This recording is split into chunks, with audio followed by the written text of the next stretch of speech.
In the silent tombs beneath Egypt's burning sands, there are discoveries that refuse to fit neatly into the story we think we know.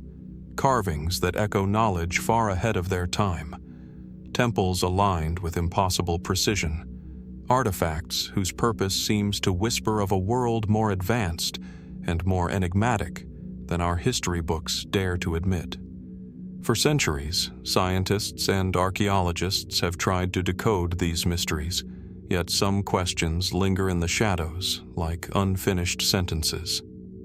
How did ancient builders achieve feats modern engineers still struggle to replicate? Why do certain structures mirror celestial patterns with near-perfect accuracy? And what whispered intelligence guided hands that carved stone with surgical clarity thousands of years before steel existed?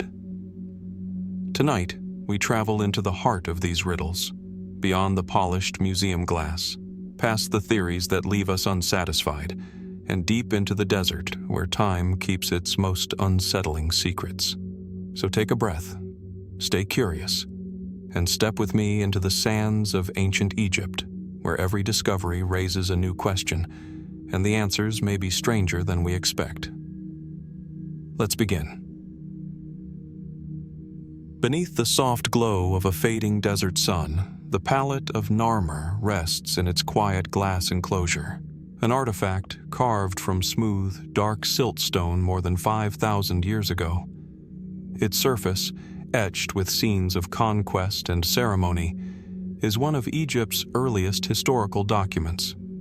Yet for all its detail, all its precision, it raises as many questions as it answers. To stand before it is to stand at the threshold of Egypt's beginning and at the edge of a mystery that has endured for millennia. Narmer, a name preserved in the earliest royal lists, spoken in the same breath as unification, kingship, and the birth of one of humanity's greatest civilizations. He is widely regarded as the first pharaoh, the ruler who, around 3100 BCE, brought Upper and Lower Egypt together under a single crown. The palette seems to depict this monumental moment, Narmer wearing the white crown in one scene, the red crown in another, suggesting dominion over both lands. The message appears clear. But history rarely offers clarity so freely, especially at its dawn. Archaeologists and historians have pieced together a narrative from fragments: broken pottery, scattered tombs, inscriptions worn by centuries of sand and wind. They tell us Narmer likely led a society transitioning from scattered chiefdoms into an organized state. He may have waged military campaigns, established administrative centers, and laid foundations for the dynastic system that would endure for nearly 3,000 years.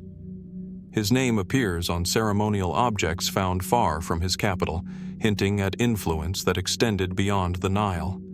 And yet, for a figure credited with uniting an entire civilization, Narmer remains strangely elusive. His tomb at Abydos is modest compared to later pharaonic burials. 2 underground chambers, simple in design, lacking the monumental ambition of later kings. Why? Was the concept of grandeur still evolving? Or does this modesty reflect something about Narmer himself? Perhaps a different model of leadership? Or could it mean that what we call Narmer's tomb is only one chapter of a larger story, and the rest is still buried somewhere beneath the desert? Some scholars suggest Narmer and the shadowy figure known as Menes, credited in later texts as Egypt's first king, are actually the same person. Others argue they were 2 different leaders, their identities blended by the compression of centuries. The evidence is thin, scattered, and contradictory. Lists compiled long after their reigns mention Menes, but not Narmer. Artifacts from Narmer's time mention Narmer but not Menes. The lines blur. The puzzle remains incomplete. Then come the more speculative theories, those that live in the margins of academic debate, neither fully dismissed nor embraced. Could Narmer's rise have been part of a larger cultural shift triggered by climate change, migration, or conflict beyond the Nile Valley. Some researchers point to signs of rapid technological and artistic evolution occurring around his reign, advances in boat design, military organization, and symbolic iconography that seem to emerge with sudden clarity. Was this the result of local innovation, or the influence of ideas carried from distant regions whose stories have yet to be uncovered? Others look to the symbolism on the palette itself. The intertwined serpopards, creatures with long, serpentine necks, have no known presence in Egyptian fauna or mythology of the time. Are they simply artistic flourishes, or do they hint at contact with cultures farther east, where similar imagery appears? And what of the falcon god Horus perched above a papyrus marsh, subduing a human-headed figure? Is this allegory, political propaganda, or a reflection of rituals and beliefs whose meanings have been lost? Even the unification of Egypt, long taught as a straightforward military conquest, may not be as simple as it seems. Was it a single event, as the palette implies, or a gradual process spanning generations? Did Narmer merely complete a unification already in motion? Or did later Egyptians, looking back across the centuries, compress a complex era into the story of a single triumphant ruler? When we speak of Narmer, we are not merely speaking of a king.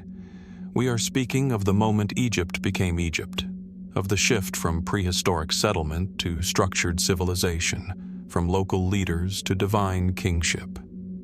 And yet, the man at the center of this transformation remains silent, known only through a handful of artifacts and a handful of names carved in stone.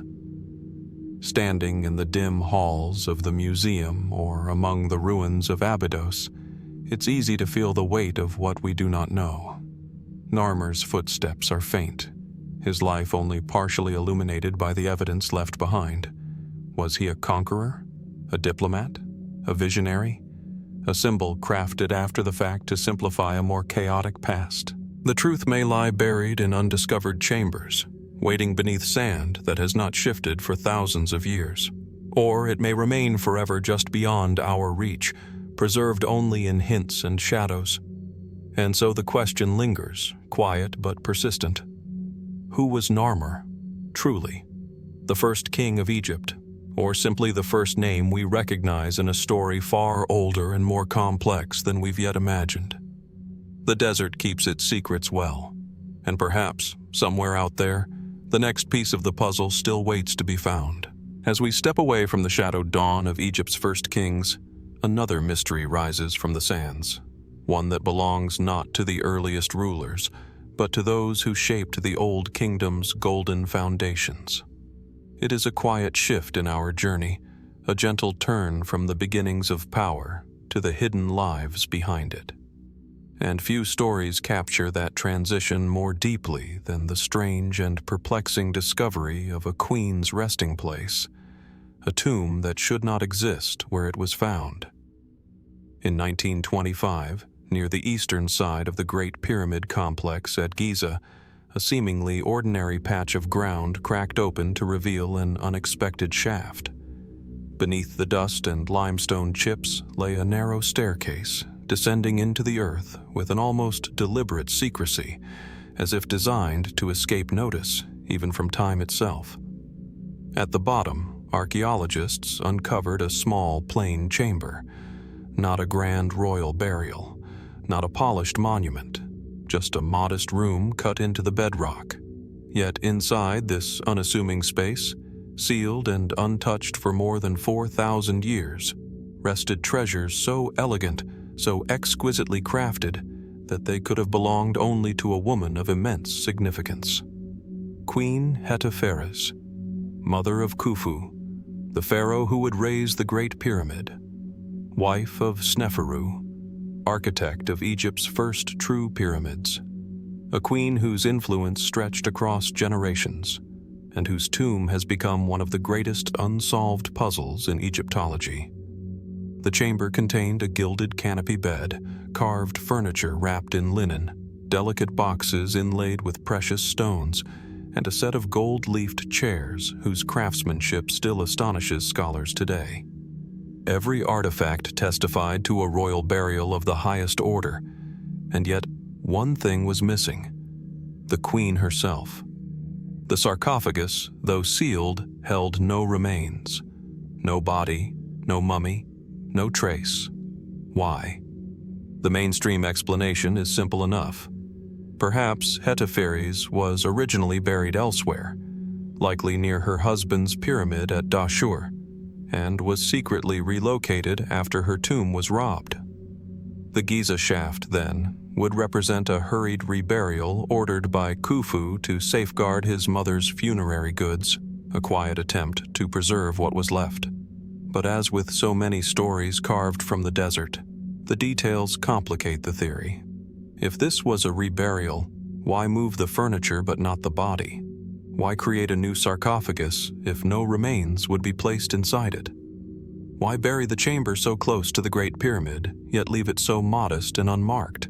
Without a chapel, without inscriptions, without any architectural indicator that a queen rested below. And why, in a culture so exacting in its funerary traditions, would royal priests leave the most essential element of the afterlife, the preserved body, behind? Some researchers point to the objects themselves.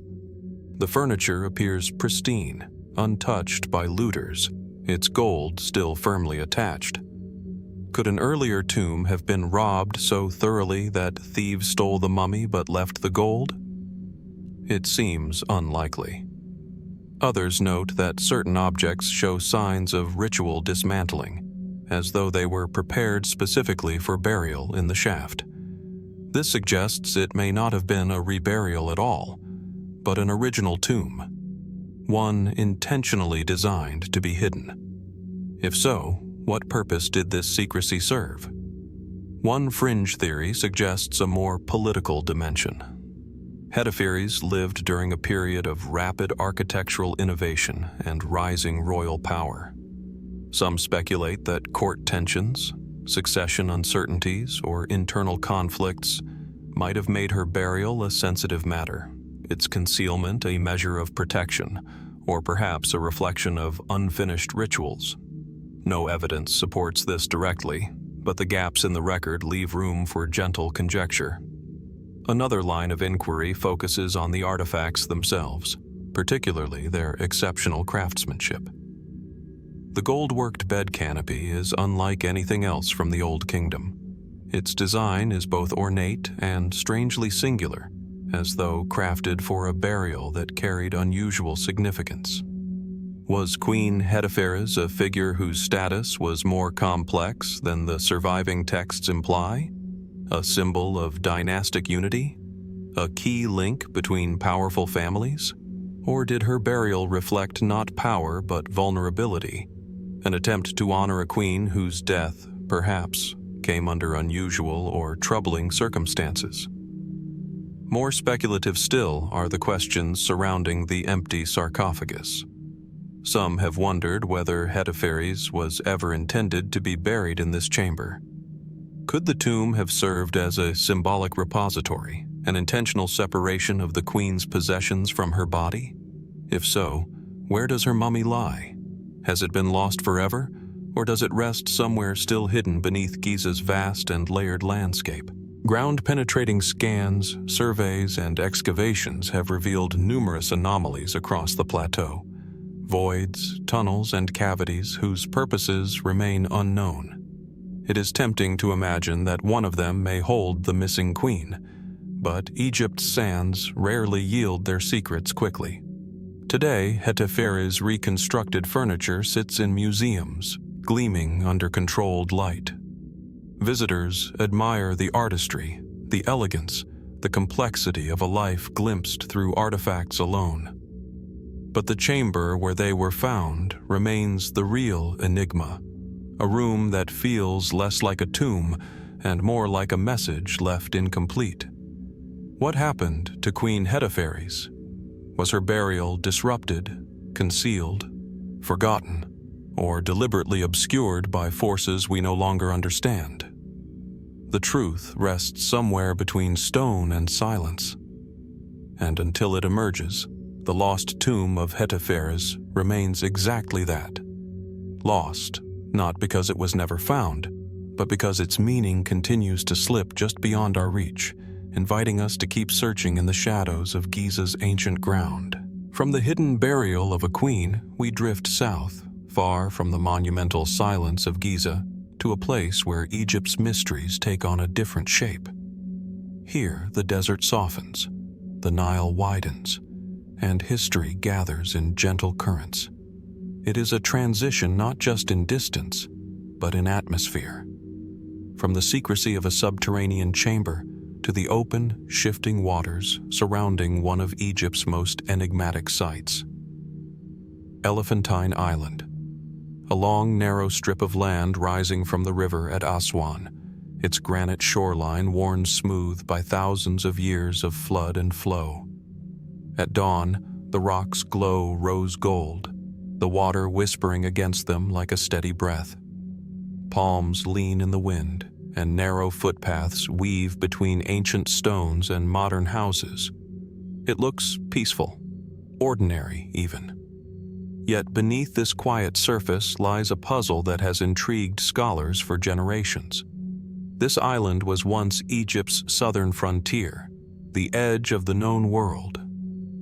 It served as a gateway to Nubia, a trading post, a military checkpoint, and a sacred landscape tied to some of the Nile Valley's oldest rituals. But its importance goes even deeper.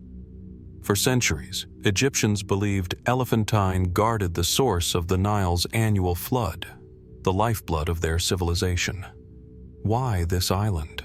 What made this particular stretch of land so sacred, so essential that priests, travelers, and officials repeatedly returned to it? The ancient inhabitants called it Abu, the elephant, likely named for the massive boulders scattered across its shore, shaped by nature to resemble a herd frozen in stone. But Elephantine was more than a geographic landmark. It was a spiritual one. Temples dedicated to Khnum, the ram-headed creator god, once stood here. According to Egyptian belief, Khnum fashioned human beings on his potter's wheel and controlled the waters that flowed from the island's cavernous depths. This idea wasn't poetic metaphor. For the priests who served here, it was literal. Deep beneath Elephantine lies a network of natural fissures in the bedrock. During ancient times, these cracks filled with groundwater that surged upward with the changing seasons. To priests observing in torchlight, the rising water may have appeared as though emerging from a sacred underworld, a hidden spring feeding the Nile itself. Was this the Cave of the Flood, the legendary source of the river described in myths? Archaeologists have explored these fissures with caution. They are narrow and unstable. But their existence helps explain why Elephantine occupied such an outsized place in Egypt's religious imagination. Still, even with this knowledge, mysteries remain. Among the ruins of Khnum's temple complex lies a strange clearing, a place where layers of history overlap like fragments of competing stories. Excavations have revealed shrines from multiple eras, including a Jewish temple built during the Persian period, long before the Hebrew Bible was finalized in its current form. Documents discovered on the island, the Elephantine papyri, describe a community of Jewish soldiers living here, worshipping their own deity while coexisting with Egyptian cults. Why were they stationed on Elephantine? What drew different cultures to this small, rocky island, generation after generation? Some scholars view Elephantine as a crossroads of empires, a strategic military outpost whose cultural diversity reflects the shifting political landscape of the region. Others see it as a site of spiritual convergence, an island whose religious significance may have predated pharaonic Egypt itself. Then there is the question of the nilometer. Elephantine houses one of the oldest and most precise flood measuring devices in the ancient world. Carved directly into the stone, this stairway descending into the river allowed priests to gauge the height of the annual inundation.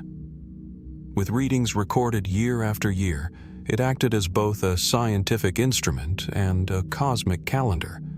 But something curious emerges when researchers study its records. Across certain centuries, the readings fluctuate in ways that are difficult to explain. Periods where the Nile's levels rise or fall sharply without obvious climatic triggers. Were these anomalies the result of natural shifts, unrecorded construction, political manipulation, or something else entirely? While most experts attribute the variations to environmental patterns, some historians wonder if the Nilometer reflects deeper cycles we still do not fully understand. And then there are the granite fragments scattered across the island, blocks engraved with inscriptions whose contexts remain unknown, partial statues, unexplained foundations, and faint outlines of structures that do not align with later temples. Could these remnants belong to a forgotten settlement or an even older cult site that preceded recorded history?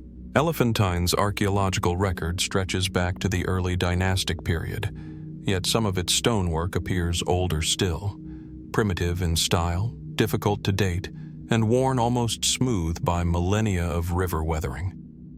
Are these simply eroded structures from known eras, or hints of a lost chapter in Upper Egypt's past?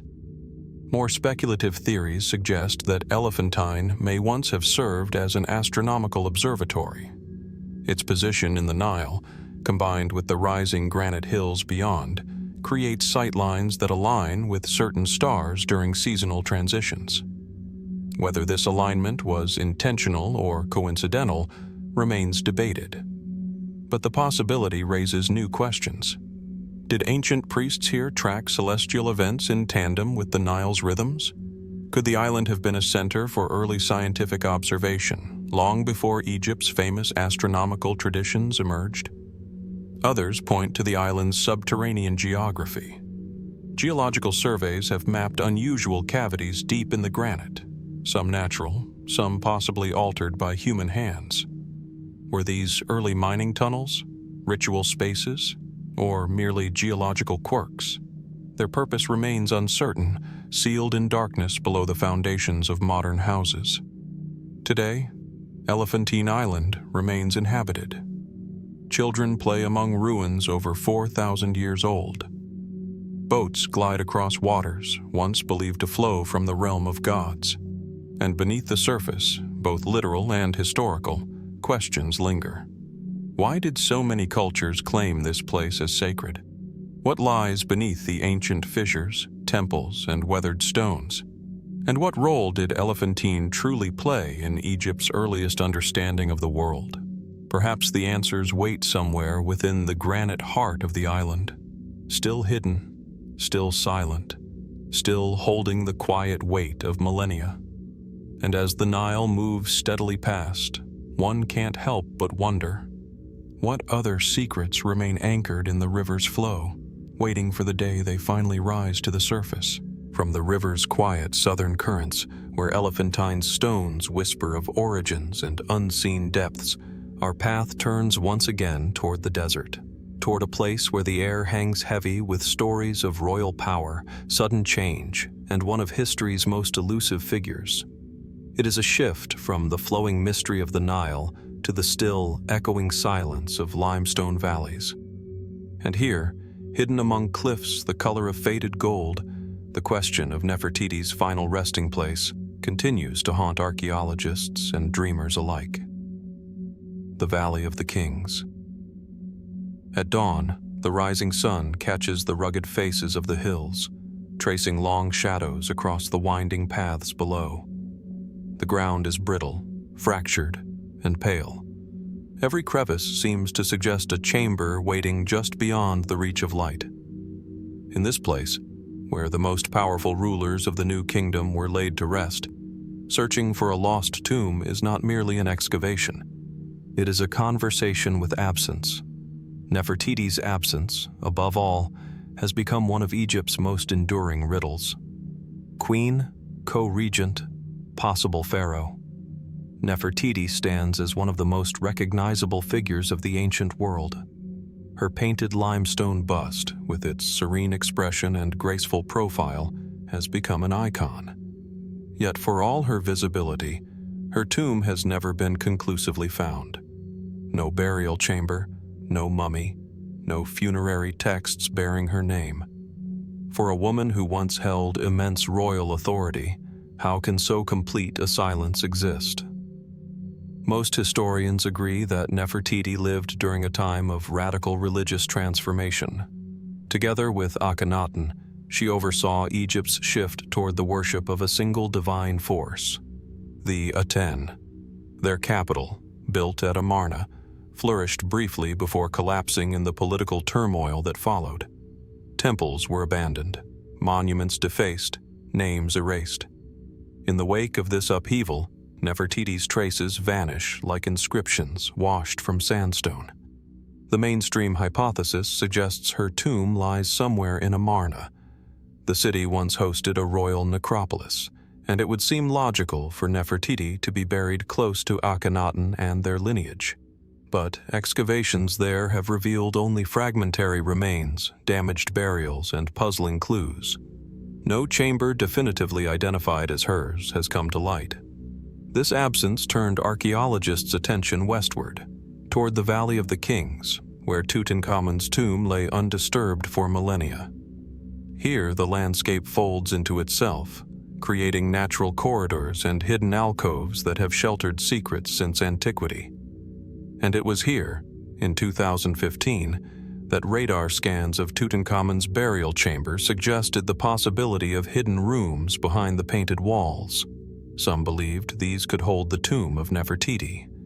The idea ignited global fascination. The notion that one of Egypt's greatest queens might rest only meters from her stepson, concealed behind frescoes depicting the boy king's afterlife, was both poetic and provocative. But subsequent scans and analyses produced inconsistent results. Some teams reported structural anomalies. Others found no conclusive evidence at all. Did technology fail to reveal what lies beyond the chamber? Or were earlier hopes shaped more by desire than by data? Even without radar, the layout of Tutankhamun's tomb raises questions. It is unusually small for a king, suggesting it may originally have belonged to someone else, perhaps a queen of high status. Would Nefertiti fit this profile? The timeline is complicated. The political landscape after Akhenaten's death was tangled, filled with short reigns, erased names, and abrupt shifts in burial plans. Could her tomb have been repurposed, concealed, or lost amid the chaos?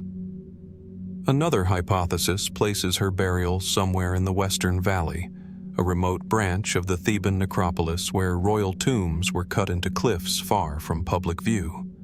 Excavations there have uncovered promising sites, including a mysterious shaft and a partially completed tomb whose intended occupant remains unknown.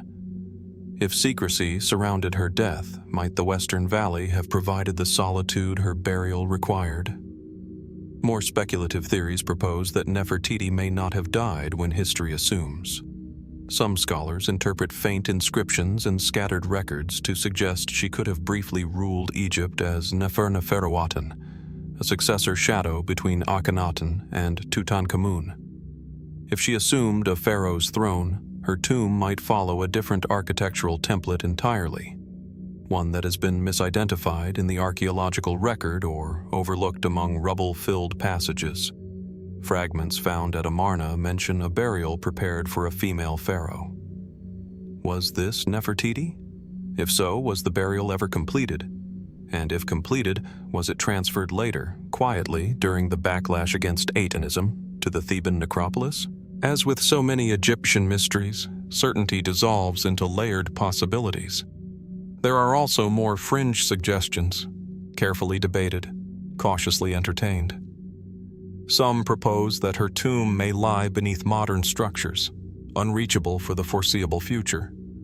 Others wonder whether her burial was intentionally erased to protect it from political retaliation, or whether priests relocated her remains during the restoration of traditional belief, burying her in a place yet unrecognized by archaeologists.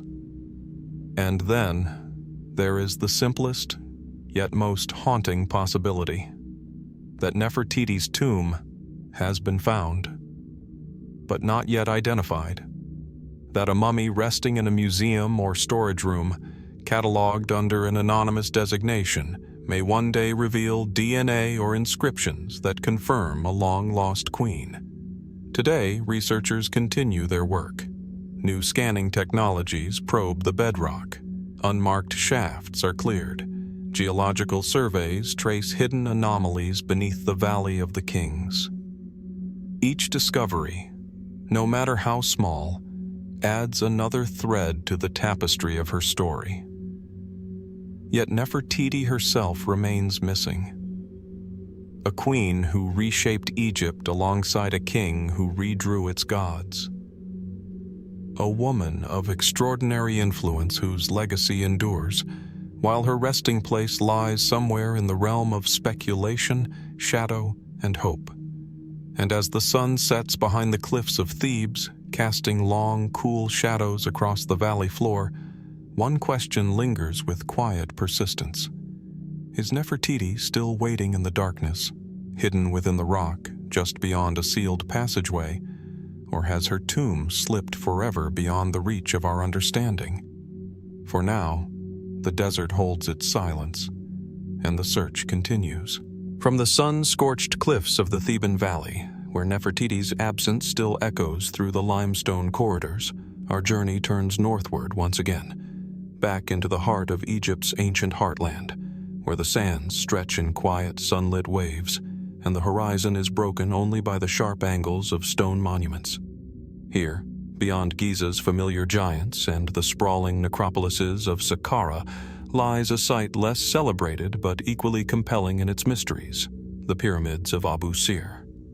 The desert opens slowly, revealing a cluster of stepped and smooth-sided pyramids, their faces catching the harsh light in muted golds and pale yellows.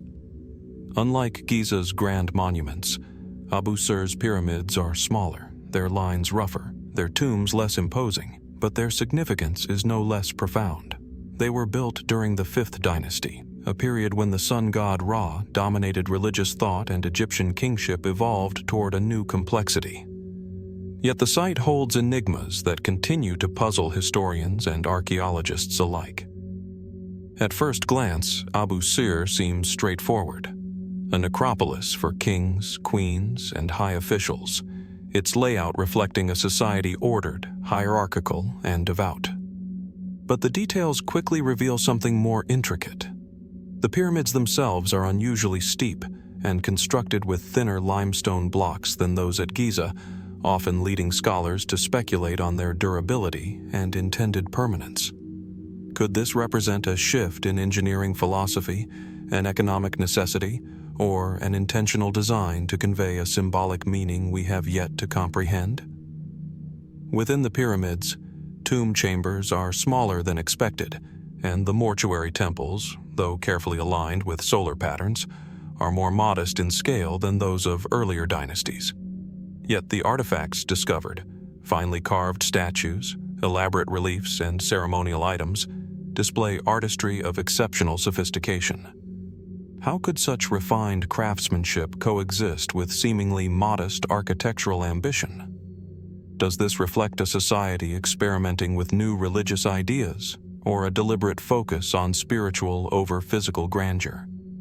Abu Sir is also notable for its sudden shift from pyramid construction to sun temples, a phenomenon that has intrigued scholars for decades.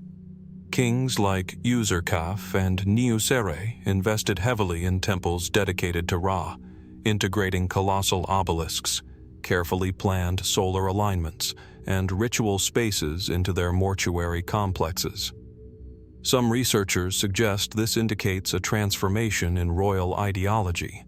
The king was no longer only a ruler on earth, but a direct conduit to the divine solar power.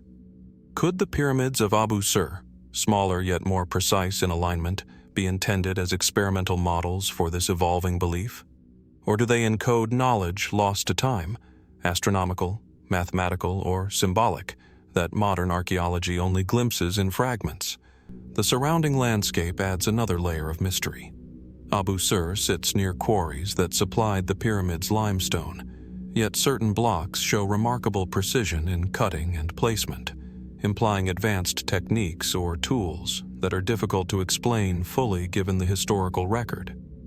How were these massive stones moved and positioned with such exactitude? The logistical achievements alone are staggering, and yet the pyramids themselves seem almost understated, as if the builders' intentions were not merely monumental, but encoded in subtle details now nearly erased by centuries of wind and sand. Inside the mortuary temples, reliefs depict rituals and ceremonies that do not appear in other 5th Dynasty contexts. Figures stand with objects whose purposes remain unidentified. Inscriptions hint at offerings and practices we cannot fully reconstruct, and certain carvings appear unfinished or deliberately altered. Are these remnants of lost religious knowledge, adjustments made during political transitions, or symbols intended for eyes we can no longer see? Each discovery leads to more questions, each unanswered inscription inviting speculation without confirmation. Even the spatial arrangement of the Abu Sir pyramids raises eyebrows. Unlike Giza's careful alignment along cardinal points and sightlines, Abu Sir's pyramids form a more irregular cluster. Some scholars propose that this reflects topographical constraints. Others argue it is indicative of changing religious or astronomical priorities. Could the positions of these pyramids relate to star patterns, solar cycles, or unseen symbolic geometry? Certain lines of sight, when traced carefully, suggest possible connections to the horizon at solstices, yet these alignments are subtle, almost imperceptible, precisely the kind of details that provoke curiosity without providing answers.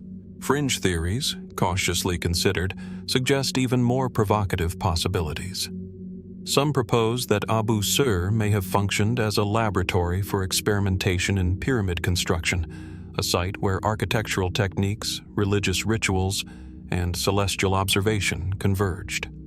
Could the variation in pyramid sizes, angles, and internal chambers reflect a deliberate testing of concepts that would later inform the Great Pyramids at Giza and beyond? Or might the site hold evidence of knowledge deliberately obscured by time and politics, hidden within the stones themselves? Modern excavation continues, yet Abu Sir remains enigmatic. Buried within its sands are tombs of nobles, fragments of ceremonial vessels, inscriptions awaiting interpretation, and foundations of structures that suggest larger, as yet undiscovered complexes. Each layer of discovery hints at a civilization both brilliant and secretive, one whose devotion to sun worship, artistry, and ritual practice remains partially veiled in the dust of millennia. Standing at the edge of Abu Sir, watching the fading light strike the pyramid's faces, one cannot help but feel the interplay of the visible and the hidden. These monuments are not silent. They speak in angles, alignments, and reliefs, but their language is subtle, encoded in ways that challenge modern understanding. Were they built simply as tombs, or do they encode ideas about kingship, divinity, and the cosmos that we are only beginning to glimpse? The desert wind shifts, carrying the scent of stone and sand, and the pyramids of Abu Sir seem to wait patiently, guardians of secrets yet unspoken.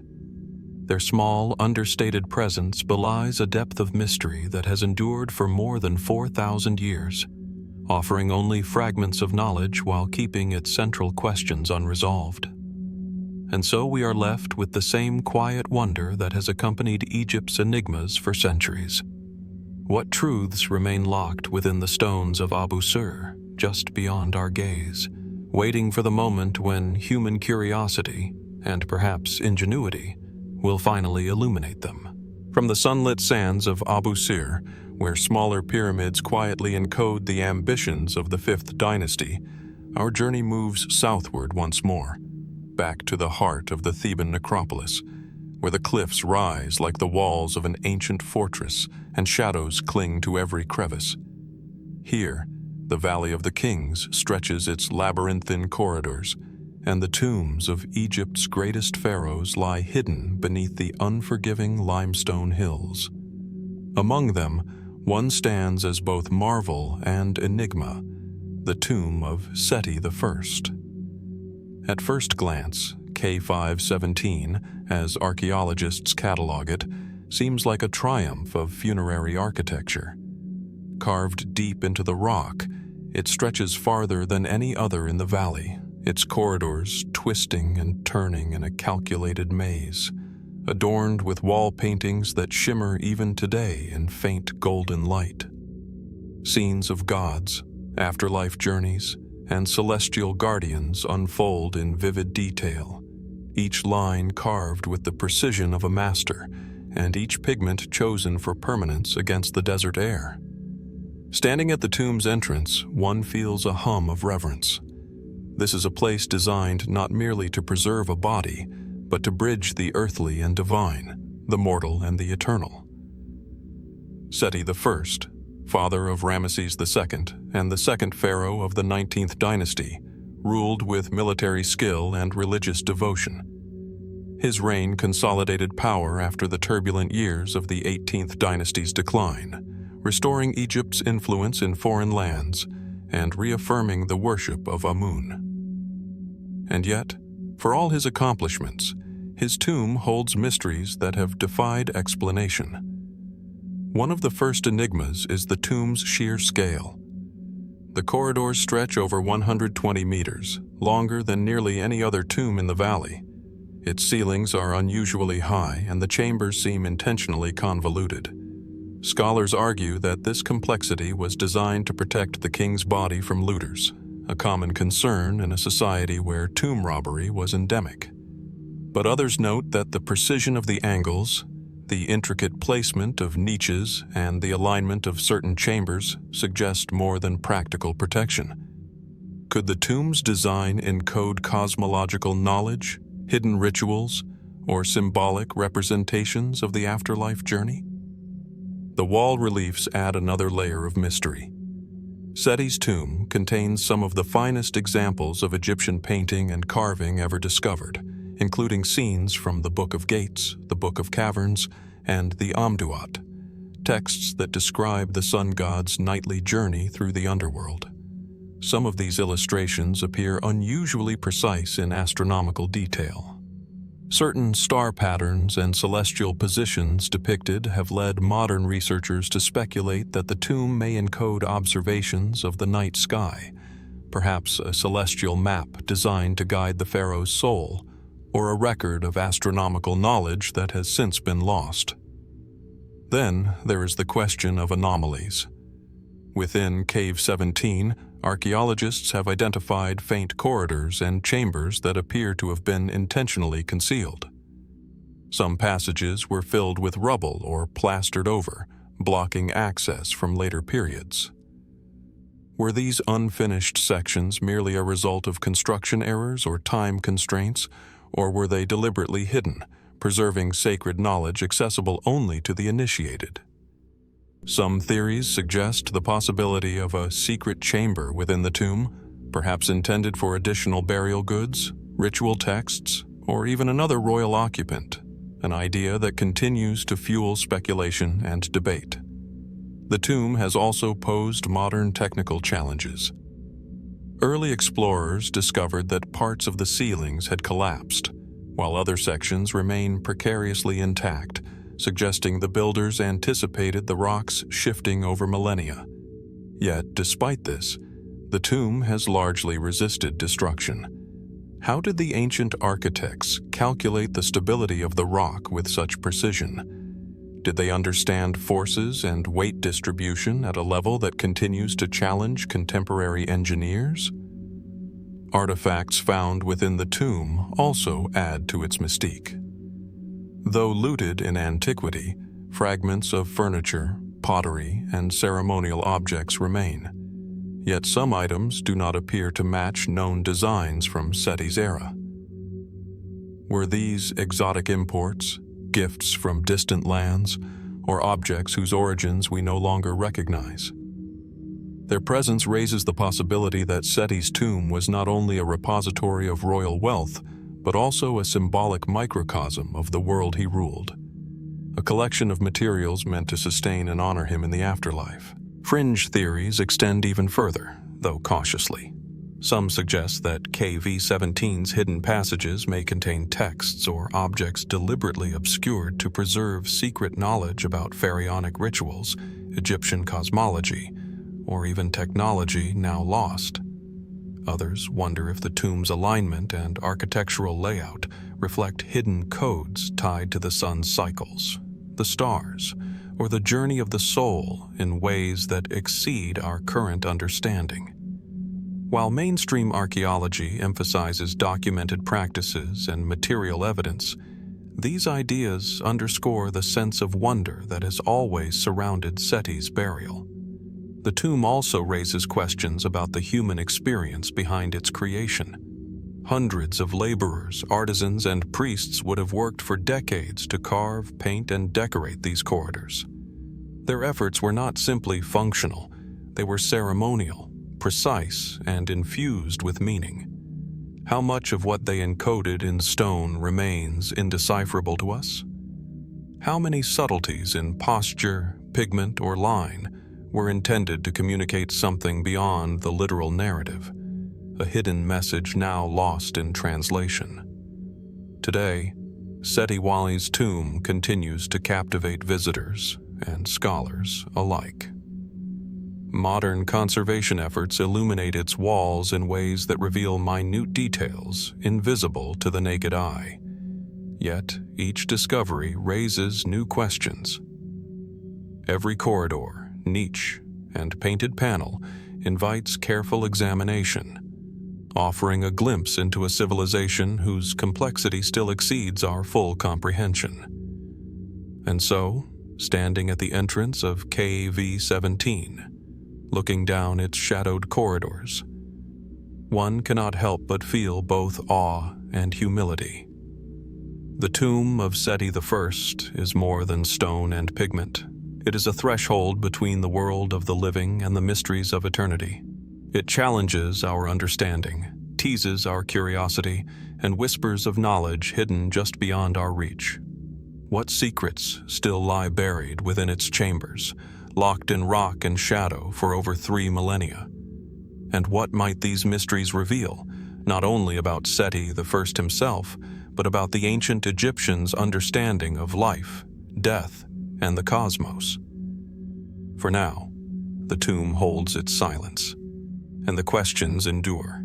From the shadowed corridors of Seti, the First's tomb, where painted walls whisper of kings and celestial journeys, our journey moves once again, this time toward a story of influence and enigma that resides not in the pharaohs themselves, but in the figures who shaped them from behind the throne. In the Valley of the Kings, the grandeur of royal tombs often overshadows those of queens. Yet some women left legacies so profound that their final resting places remain a source of fascination and unanswered questions. Among them is Queen Tiye, the great royal wife of Amenemhat III and mother of Akhenaten, whose life and death continue to stir both admiration and mystery. The remains of her mortuary temple and funerary complex lie in the Theban landscape near the village of Elis Asif, among tombs of other influential women of the 18th dynasty. Here, the terrain rises in gentle undulations, limestone cliffs interspersed with sandy stretches that catch the morning sun in muted golds and ochres. Amid these cliffs, shafts descend into the earth, leading to chambers whose very air feels weighted with history. It is within this quiet expanse that Queen Tiye's story begins to unfold, not with certainty, but with tantalizing fragments. Tiye was unlike many royal women of her time. She was the daughter of a non-royal family, yet she rose to become the most influential queen of her generation. Her intelligence, political acumen, and diplomatic skill are evidenced in the correspondence of the Amarna letters, which reveal her involvement in foreign alliances and the management of Egypt's vast resources. Yet, when it comes to her tomb, the historical record becomes enigmatic. Ancient texts reference her prominence and hint at a burial befitting her status, but the exact location of her tomb remains uncertain. Archaeologists have long debated whether her final resting place lies within the tomb designated KV-55, a chamber found in the Valley of the Kings containing a mysterious male mummy, surrounded by objects associated with her family. Some evidence points to the possibility that the remains were deliberately altered or relocated, leaving scholars divided. Was KV-55 originally intended for Akhenaten and later repurposed? Or does it conceal Tiye herself, hidden in plain sight among ambiguities created by history and politics? The artifacts found in association with KV-55 deepen the puzzle. Precious jewelry, inscribed vessels, and ceremonial objects bear names and titles that intersect both male and female royals of the 18th dynasty, creating a tangled web of identification that continues to perplex Egyptologists. Some items appear to have been ritually modified, defaced, or relocated, suggesting a deliberate effort to obscure the tomb's original purpose. Were these acts part of a wider campaign during the Amarna period to rewrite royal lineage and religious allegiance? Or do they hint at a more personal, protective intention surrounding Tiye's burial? The mystery expands further when considering the architectural evidence. Tiye's funerary complex, while partially excavated, contains spaces and corridors that appear unfinished or intentionally sealed. Certain chambers align with celestial patterns, and walls bear inscriptions and reliefs that seem anomalous compared to other tombs of the same period. Could these architectural choices reflect hidden rituals, secret knowledge, or aspects of Egyptian cosmology meant to guide her soul in ways we do not yet understand? Beyond the physical tomb, Tiye's influence casts a shadow over the subsequent religious transformations of Egypt. Her son, Akhenaten, radically shifted Egyptian belief toward the worship of Aten, leaving monuments, temples, and inscriptions altered or destroyed. Was her burial affected by this upheaval? Did she die before or after the religious reforms? And did the shifting tides of belief determine whether her tomb was preserved, concealed, or relocated? These questions linger, unanswered, their traces faint in the archaeological record. Some speculative theories propose that Tiye's tomb may have been deliberately hidden to protect her from political unrest. As a queen whose lineage connected dynasties and whose alliances extended beyond Egypt's borders, she may have been a target for symbolic erasure, a figure whose burial needed secrecy. Alternatively, could her remains have been moved during later restorations of traditional religious practices, deliberately interred in a site now obscured by time, rubble, or sand? The human element adds yet another layer of intrigue.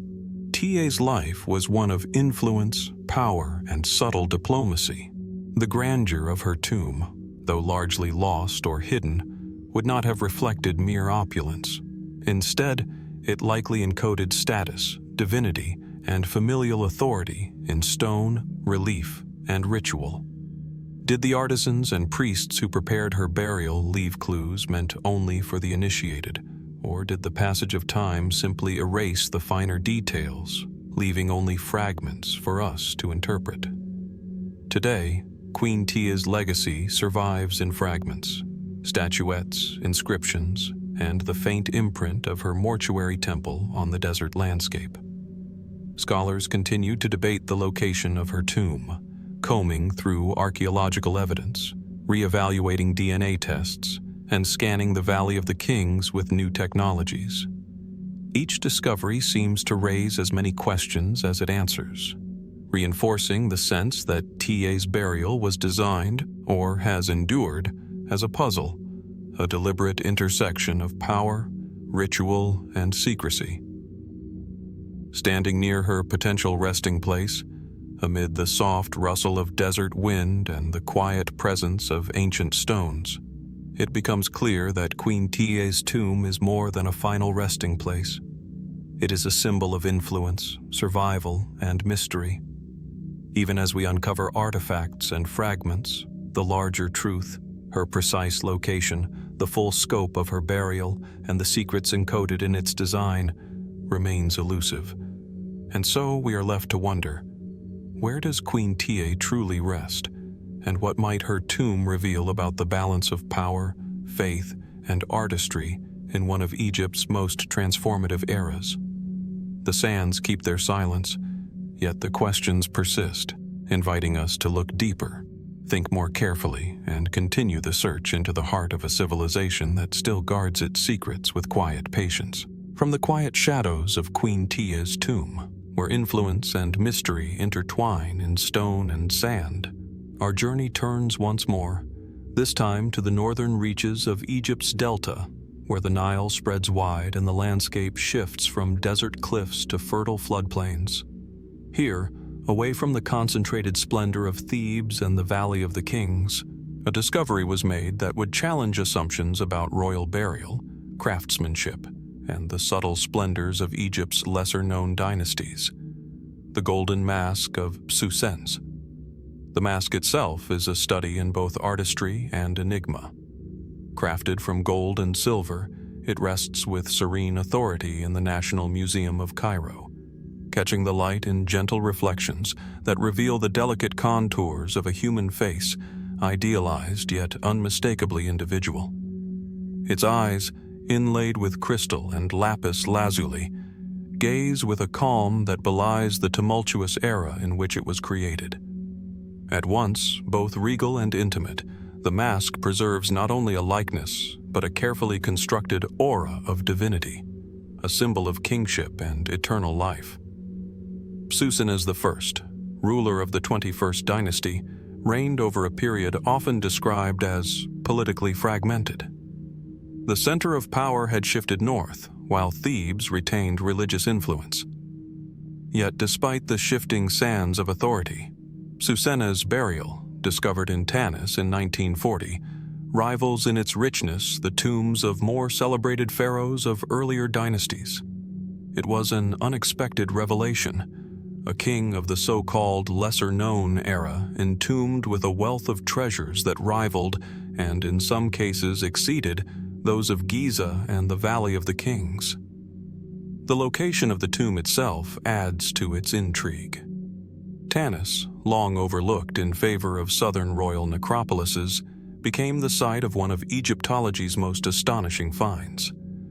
Beneath layers of mud and sediment, the tomb had remained largely undisturbed for over 3,000 years, preserving its contents in remarkable condition. How had it escaped the widespread tomb robbery that plagued other sites?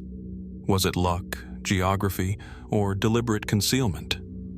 And if the latter, did Psusennes' priests employ a strategy or knowledge that allowed them to hide one of Egypt's most exquisite royal burials from human eyes for millennia? The mask, while beautiful, raises questions about cultural and artistic continuity. Unlike Tutankhamun's famous mask, created over a century earlier in the New Kingdom, Psusennes' mask incorporates silver alongside gold, a choice unusual for Egyptian funerary masks of comparable status. What prompted this material combination? Was it symbolic, reflecting notions of solar and lunar balance, or simply a reflection of regional resources and craftsmanship?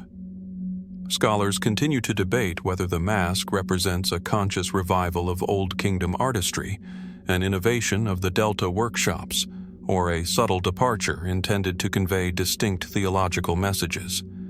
Other treasures in the tomb deepen the mystery.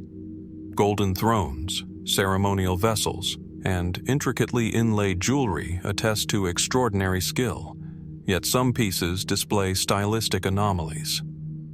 Certain patterns, motifs, and craftsmanship techniques appear unique to Tanis, almost as if the artisans were intentionally deviating from traditional designs to encode meaning understood only by the initiates or the royal family.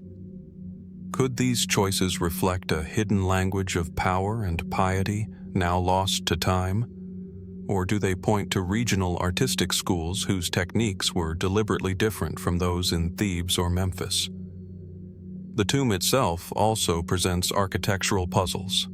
Its layout is uncharacteristically compact for a royal burial of such wealth, yet carefully organized to preserve ritual function and cosmic symbolism. Narrow corridors open into chambers filled with treasures, yet the design feels deliberate, almost secretive, as though the tomb was intended to protect its contents while simultaneously reflecting the pharaoh's journey into eternity. Was the layout influenced purely by practical considerations, or did it encode aspects of religious cosmology now unfamiliar to modern scholars? Adding to the enigma is the relative obscurity of Psusennes in historical records. Compared to pharaohs like Ramesses II or Amenemhat III, his reign is sparsely documented. Yet the wealth of his tomb suggests a ruler of extraordinary influence and resources. Was history's silence a result of political fragmentation, later record-keeping bias, or intentional erasure by succeeding dynasties? And if his power was indeed considerable, why does so little survive in inscriptions or monumental architecture beyond the Delta? Fringe theories, cautiously considered by some researchers, suggest that the mask and its accompanying treasures may hold clues to knowledge beyond mere funerary symbolism. Could the unusual materials, inlays, and proportions encode information about celestial cycles, sacred mathematics, or ritual practices that have yet to be fully interpreted?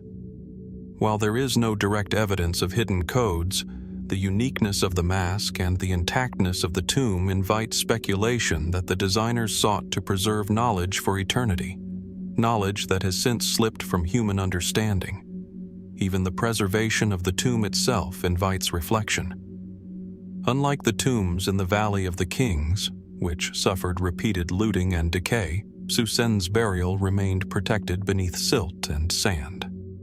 Was this purely a matter of geography?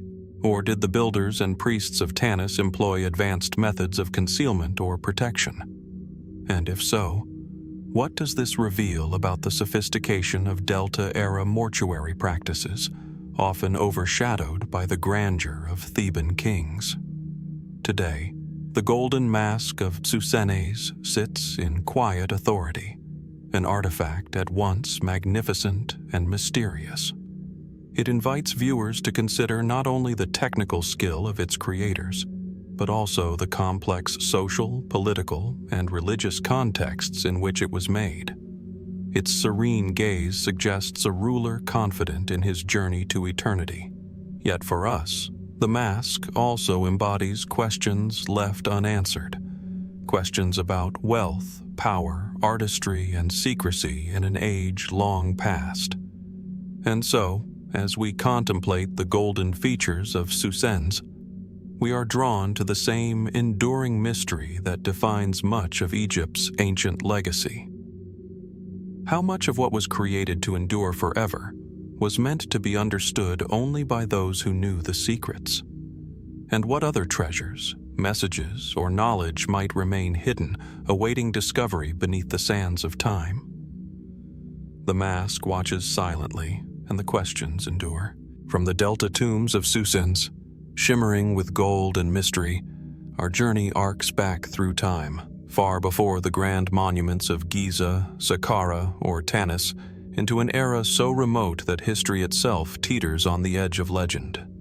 Here, where the sands were still young and the Nile carved its first lasting paths, we encounter the figure known only as the Egyptian Scorpion King. The evidence is sparse, tantalizing, and enigmatic. A ceremonial mace head, discovered in the early 20th century at the ancient site of Hierakonpolis, depicts a figure wearing a scorpion-shaped crown, standing in a pose of authority over submissive enemies. The carving is striking in its precision, its artistry capturing a power that seems to pulse across millennia. Who was this ruler? And what did he signify in the dawn of Egyptian statehood? Historians place the Scorpion King, sometimes called Scorpion I, at the very end of the Naqada III period, around 3200 BCE, a time when Upper Egypt was transitioning from a collection of small, independent settlements into a unified kingdom.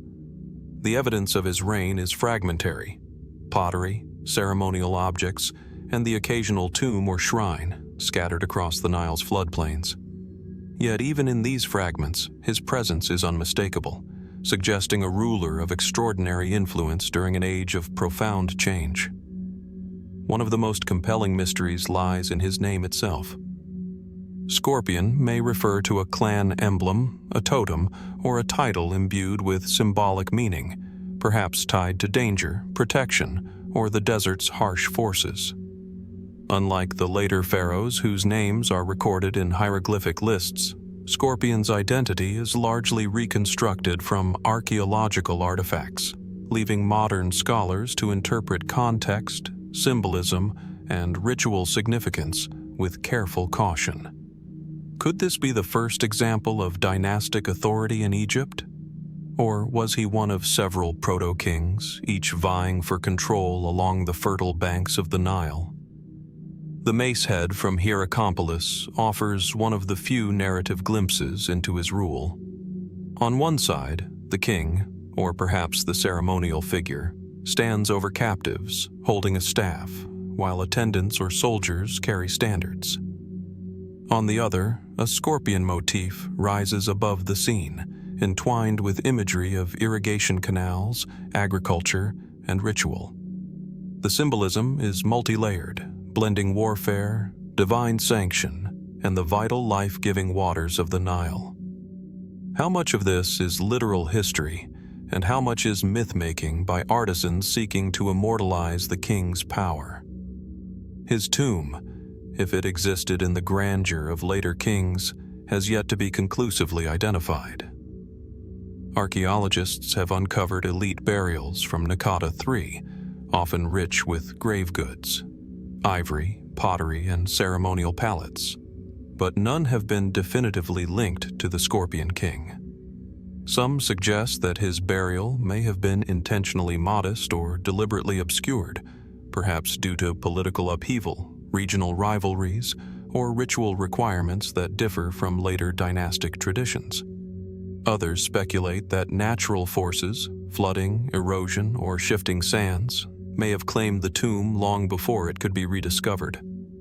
The significance of the Scorpion King extends beyond mere politics. The period in which he lived was one of intense experimentation with governance, trade, and ritual practice. Early state formation involved not only conquest, but the establishment of symbolic and religious authority. The scorpion motif itself may have served as a protective emblem, linking the king to natural and supernatural forces. Could it also hint at an early understanding of power encoded in symbols, a visual lexicon that laid the foundation for later hieroglyphs and ceremonial regalia? Some researchers have proposed that the Scorpion King may have played a key role in the unification of Upper and Lower Egypt, predating the legendary Narmer. The evidence is circumstantial. Fortified settlements, ceremonial mounds, and shared iconography suggest a centralizing figure whose influence extended across multiple regions. If true, Scorpion may have been not just a local ruler, but a visionary proto-pharaoh, whose reign prepared the stage for Egypt's first dynasties. Yet without written records or a confirmed tomb, these interpretations remain speculative. Adding to the mystery is the overlap between historical fact and later legend. The Scorpion King appears only briefly in material culture, yet later Egyptian myth and folklore seem to echo themes of a primordial ruler who wielded both danger and authority. Was he mythologized in subsequent dynastic narratives, his story absorbed into the collective memory of a civilization that prized continuity, ritual, and divine kingship? Or did his historical reign, however brief, leave traces that modern archaeology has yet to uncover in full? Fringe theories have even suggested that the Scorpion King may have had connections to broader ancient networks beyond Egypt, trade routes, shared symbolism, or early technological knowledge. While these ideas are speculative, They underscore the sense of wonder surrounding a figure whose reign occurred at the very threshold of history. What did he know about the Nile, agriculture, and the organization of society that allowed his memory to persist in symbols even when written records were scarce? Today, the Nile still flows through Hierakonpolis and the surrounding floodplains, carrying the weight of centuries and the faint echoes of rulers whose names have nearly vanished. Archaeologists continue to examine tombs, artifacts, and ceremonial sites, searching for new evidence that might clarify the Scorpion King's identity and reign. Yet, every discovery seems to deepen the enigma, highlighting the fragmentary nature of memory, history, and the ways in which early power is recorded or lost. Standing on the site of Hierakonpolis, where mud brick foundations meet the glimmering river, one can almost imagine the Scorpion King surveying his lands, the desert wind at his back, the Nile stretching like a silver ribbon before him. His reign, long before the construction of pyramids or the codification of hieroglyphs, represents the fragile, formative pulse of civilization itself. And so the questions remain. Who was the Scorpion King in life? And how did his influence shape the Egypt that followed? Where does his tomb lie? And what secrets might it hold about the dawn of dynastic authority? The sands have kept their silence for over 5,000 years. And yet, in every artifact, every scorpion motif, every fragment of ceremonial evidence, the mystery endures, waiting for the day when history might finally reveal its hidden truth. From the shadowed beginnings of Hierakonpolis, where the enigmatic Scorpion King once ruled over the fertile banks of the Nile, our journey flows downstream, following the river that shaped Egypt's civilization for millennia. As the currents widen and the horizon softens, we approach a monument that stands as both architectural marvel and riddle. The Temple of Edfu, one of the best preserved temples of ancient Egypt, yet still shrouded in questions that defy simple explanation. Rising from the edge of the modern town of Edfu, along the west bank of the Nile, the temple's massive pylons dominate the landscape. At sunrise, the sandstone walls glow amber, the surface etched with reliefs so finely carved they seem to catch the first rays of light in tiny, deliberate shadows. Statues of falcon-headed Horus stand sentinel at every corner, their eyes fixed eternally on the horizon. The temple's sheer scale, precision, and state of preservation make it appear almost as if it had been lifted intact from its original foundation, resisting centuries of floods, human interference, and the relentless desert winds. Yet the Temple of Edfu is far more than an architectural triumph. Built during the Ptolemaic period between 237 and 57 BCE, it was dedicated to Horus, the falcon god of kingship and the sky. Inscriptions and reliefs describe ritual practices, mythological narratives, and complex ceremonial sequences with extraordinary detail. One might expect that a temple this grand, with its precise measurements, extensive corridors, and carefully oriented chambers, would be fully understood. But here, the mysteries begin. The temple's orientation itself invites speculation. It aligns with the Nile in a way that appears deliberate, yet certain corridors and sanctuaries also correspond to celestial phenomena. Some scholars suggest that the inner sanctum may have been aligned with the rising sun on specific holy days, or that the temple as a whole functioned as a giant calendar tracking solar and lunar cycles. Others point to subtle architectural anomalies, hidden chambers, unusually thick walls, and oddly positioned niches that seem unnecessary for ritual use. Were these purely structural choices, or did they serve a symbolic or even astronomical purpose that has been lost over time? The inscriptions within the temple also raise questions. Every wall tells a story. Horus triumphs over Seth. kings offer sacrifices, and priests carry out rites whose full meanings are no longer entirely known. Yet some symbols remain enigmatic, lacking clear analogues in other sites or texts. Could these depict forgotten rituals, local variations of myth, or encoded knowledge meant for initiates only? The precision of the hieroglyphs, combined with their often hidden placement, suggests a layered language, one that communicates not just narrative but esoteric meaning.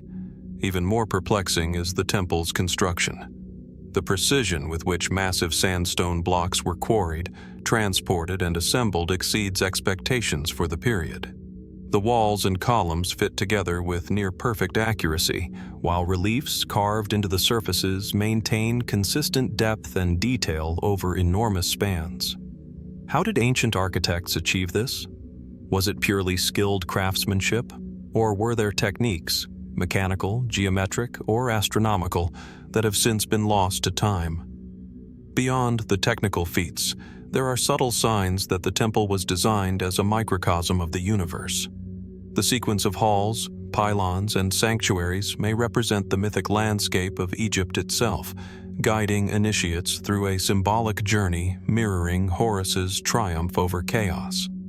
Certain reliefs depict ritual movements that correspond with measurements of space and time, hinting at a level of mathematical and symbolic sophistication that modern scholarship is only beginning to appreciate. Was the temple intended as a teaching instrument, a cosmological map, or a ritual tool whose full significance remains hidden from contemporary understanding? The preservation of the Temple of Edfu is itself a mystery. Unlike many Ptolemaic monuments, which were dismantled for building materials or defaced over centuries, Edfu survives almost intact. Archaeologists suggest that its burial beneath flood sediments for much of the medieval period protected it. But why this particular site? Was it sheer luck, or did its location confer additional protection, perhaps reflecting an awareness of geography and hydrology beyond our full comprehension? Fringe theories, cautiously discussed, suggest that Edfu may hold secrets beyond conventional religious or architectural knowledge.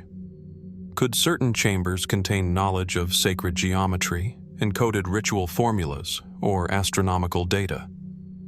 Some have speculated that the temple's alignment with both terrestrial and celestial markers hints at a deliberate attempt to harmonize human activity with cosmic order.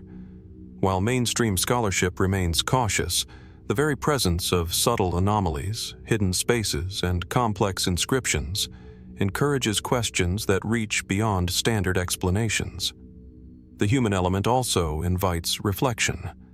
Centuries of labor, expertise, and devotion went into constructing Edfu. Priests, artisans, and laborers collaborated to create a monument not only of power, but of spiritual resonance. The temple was not merely a space for worship. It was a symbolic nexus connecting kings, gods, and the people. What did the builders know that we cannot fully reconstruct? And how much intentional mystery did they encode into its walls, corridors, and sanctuaries? Standing at the edge of Edfu, one can see the Nile winding past in slow, shimmering loops, the temple's pylons casting long, patient shadows across the sands. It is a place of beauty, precision, and ritual, yet also of questions. Questions about construction, symbolism, cosmology, and the human desire to reach beyond the visible world. And so we are left with the same enduring wonder that has guided explorers and scholars for generations. How much of the Temple of Edfu's design reflects lost knowledge, hidden meanings, or deliberate concealment? What remains buried in its hidden chambers, encoded in its reliefs, or awaiting discovery in its alignment with the cosmos? The stones themselves seem to whisper, inviting careful observation, patient study, and an enduring curiosity for the mysteries they preserve. The temple endures, as silent and watchful as the falcon god it honors, and the questions it inspires continue to flow, like the Nile itself, through the centuries. From the monumental exterior of the Temple of Edfu, where massive pylons rise against the sky and falcon-headed statues watch eternally over the Nile, our gaze moves inward into one of the temple's most awe-inspiring yet puzzling spaces, the Hypostyle Hall. Within this vast forest of stone columns, the grandeur of ancient Egypt reveals itself not only in scale and symmetry, but also in subtle mysteries hidden in unfinished artistry. Entering the hall, one is immediately struck by its immensity. Rows of towering columns stretch toward the high ceiling, each meticulously carved and arranged in perfect alignment. The columns are adorned with reliefs depicting gods, kings, and ceremonial rituals, their intricate patterns repeating across the hall in a rhythm both hypnotic and precise. Yet, as one studies the walls and pillars more closely, an unsettling observation emerges. Many of these reliefs remain incomplete. Figures lack final details, hieroglyphs remain shallow, and certain sections seem to have been abandoned mid-carving. What interrupted the hands of the artisans? And why were these unfinished works left in a space of such importance? The Hypostyle Hall of Edfu was intended as a sacred arena for ritual, a place where priests enacted ceremonies designed to connect the mortal and divine. Its construction spanned decades, during the reigns of Ptolemaic kings who sought both to emulate and surpass the grandeur of their pharaonic predecessors. Yet, in a temple so carefully designed, the presence of incomplete artwork is striking. Some reliefs show only the initial outlines of figures or partially inscribed hieroglyphs, suggesting that work had begun in earnest but then halted. Was it a matter of time, political instability, or resource constraints? Or could there have been a more deliberate reason, a hidden message encoded in what was left undone? Closer examination reveals patterns in the unfinished sections. Often, these incomplete reliefs occupy prominent positions, central columns, entranceways, and areas immediately visible to ritual participants. This placement suggests intentionality, challenging the notion of mere oversight or lack of resources. Could the incompletion itself have been part of the symbolic or ritual design, leaving space for spiritual or cosmic forces to complete the work beyond the reach of human hands? Some Egyptologists have speculated that unfinished reliefs may reflect a belief in perpetual creation, a notion that the divine realm would eternally shape what humans began. Material analysis adds another layer of complexity. Some of the carvings appear to have been worked to different depths, with certain surfaces polished while others are rough-hewn. The pigments applied to the reliefs, intended to bring figures to life, stop abruptly in places. It is as if the artisans intentionally left sections bare, highlighting the contrast between completed and uncompleted work. Could this juxtaposition have held a coded meaning, understood only by the priests and initiates who moved through these sacred spaces? Or might it reflect shifts in artistic direction, or even external interference? Changes in patronage, religious reform, or political upheaval? Comparisons with other hypostyle halls, such as the one at Karnak, highlight the uniqueness of Edfu's unfinished art. While incomplete reliefs exist elsewhere, the scope and prominence of the unfinished work here are unparalleled for the Ptolemaic period. Scholars debate whether the unfinished state represents a deliberate homage to older traditions, a symbolic acknowledgement of the temple as a living, evolving space, or simply the effects of interrupted labor over successive reigns. Yet no consensus has emerged, and the absence of records explaining the incompletion leaves space for imagination and inquiry. There are also intriguing anomalies in the iconography itself. Certain figures in the unfinished reliefs are rendered in unusual postures or with attributes not commonly seen elsewhere. Some display aspects of gods or kings in ways that challenge standard conventions of Egyptian art. Could these irregularities indicate that the unfinished sections were experimental, a testing ground for new ritual concepts or symbolic representations? Or do they encode hidden meanings, esoteric knowledge meant to be revealed only to a select few, initiated in sacred mysteries? Even the spatial arrangement of the columns contributes to the enigma. Some of the unfinished carvings align with architectural axes or solar and lunar trajectories. Could the partial reliefs have been intentionally placed to interact with light during specific times of day or religious festivals, creating shadows or illuminations that completed the images in transient, ephemeral ways? If so, this would suggest a sophistication in design that integrates art, architecture, and cosmic observation, a deliberate layering of human and divine creation. Human factors, too, remain at the center of the mystery. The hypostyle hall required decades of labor from highly skilled artisans and priests. How did the workshop organize such a massive project, and why did the labor cease without completing these monumental carvings? Was it simply the death of a patron king, political instability, or a disruption in resources? Or might the temple's design have deliberately incorporated incompletion as a principle, reflecting a worldview in which the divine was never fully captured by human hands?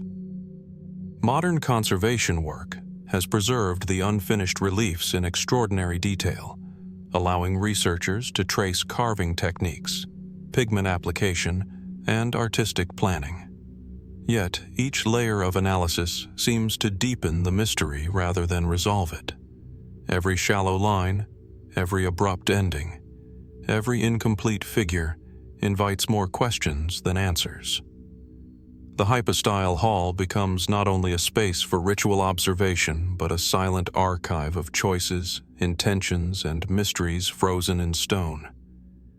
As one stands within the hall today, surrounded by the soaring columns and partially rendered gods, it is easy to sense both awe and curiosity.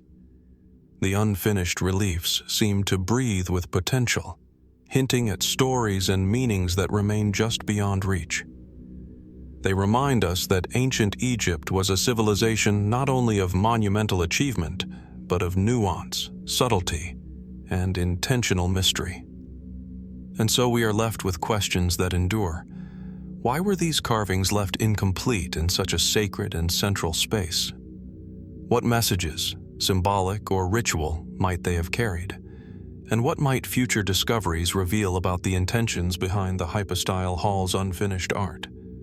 The stones speak, softly and enigmatically, inviting patient observation, careful thought, and an enduring fascination with the mysteries of human creation. The hall stands, monumental yet incomplete, and the questions it holds flow through the centuries like the Nile itself, persistent, silent, and inexhaustibly compelling. From the hypostyle hall, where unfinished reliefs whisper of artisans' hands and divine intent, our journey now turns to a monument of a different sort. A single slab of stone whose inscriptions bridged centuries, languages, and civilizations, yet whose full story remains as enigmatic as the sands that preserved it. The Rosetta Stone, famed for unlocking the language of the ancient Egyptians, is itself a mystery, its deeper secrets still quietly eluding comprehension. The stone rests today in the British Museum, encased behind protective glass, yet even through the lens of modern display, its presence is commanding. Dark granodiorite absorbs the light, while inscriptions carved with meticulous precision cover its surface in 3 scripts: hieroglyphic, demotic, and Greek. At first glance, it is a decree issued by Pharaoh Ptolemy V in 196 BCE, a public announcement etched in stone. But as one studies its surface more closely, the questions multiply. The hieroglyphs, once indecipherable, have yielded their phonetic secrets, yet the broader context, the subtle intentions behind the decree, and the nuances embedded in the carvings still provoke wonder. The Rosetta Stone is remarkable not only for its multilingual inscriptions, but for what it implies about the period in which it was created. Ptolemaic Egypt was a land of complex power dynamics. Greek rulers governed a majority Egyptian population, and religious authority remained deeply entwined with traditional pharaonic symbolism. Why, then, were 3 distinct scripts chosen for this relatively brief decree? Was it merely practical, to ensure comprehension across cultures? Or did it also serve a deeper symbolic purpose? Did the placement of each script, the order in which the words appear, or the nuances of phrasing carry a coded message, one lost to the formal translation yet intelligible to the contemporaries who read it? Even the physical aspects of the stone invite questions. Its dimensions are precise, yet the edges are irregular, suggesting it may have originally formed part of a larger stele or monument. Was the Rosetta Stone deliberately carved as a fragment? Or is it the remnant of a grander composition whose message we can only partially reconstruct? Some researchers propose that the choice of granodiorite, a hard, durable stone, was intended to convey permanence, ensuring that the decree, and perhaps its hidden layers of meaning, would endure beyond the reach of time, politics, or human interference. Beyond the practical and political, the inscriptions themselves carry subtle anomalies. Certain hieroglyphs are rendered with uncommon variations, symbols emphasized in ways that differ slightly from contemporary conventions. Could these indicate ceremonial significance, or an effort to embed ritual meaning within the text? Some Egyptologists suggest that the unusual forms reflect regional or priestly variations, while others cautiously speculate about deliberate esoteric coding. Was there a secret layer of information, perhaps intended only for initiated priests or royal scribes, concealed within the ordinary declaration of royal favor? The Greek text, while easily understood by scholars, presents its own puzzles. At times it diverges slightly in tone or detail from the hieroglyphic and demotic versions. These discrepancies, though subtle, raise the possibility that multiple audiences were being addressed simultaneously, each with its own cultural and linguistic framework. What might these divergences tell us about the interplay of language, power, and ritual in Ptolemaic Egypt? And do they hint at meanings lost in translation, subtleties that even modern philology can only partially recover? The discovery of the Rosetta Stone in 1799 during Napoleon's campaign in Egypt was hailed as the key to deciphering hieroglyphs.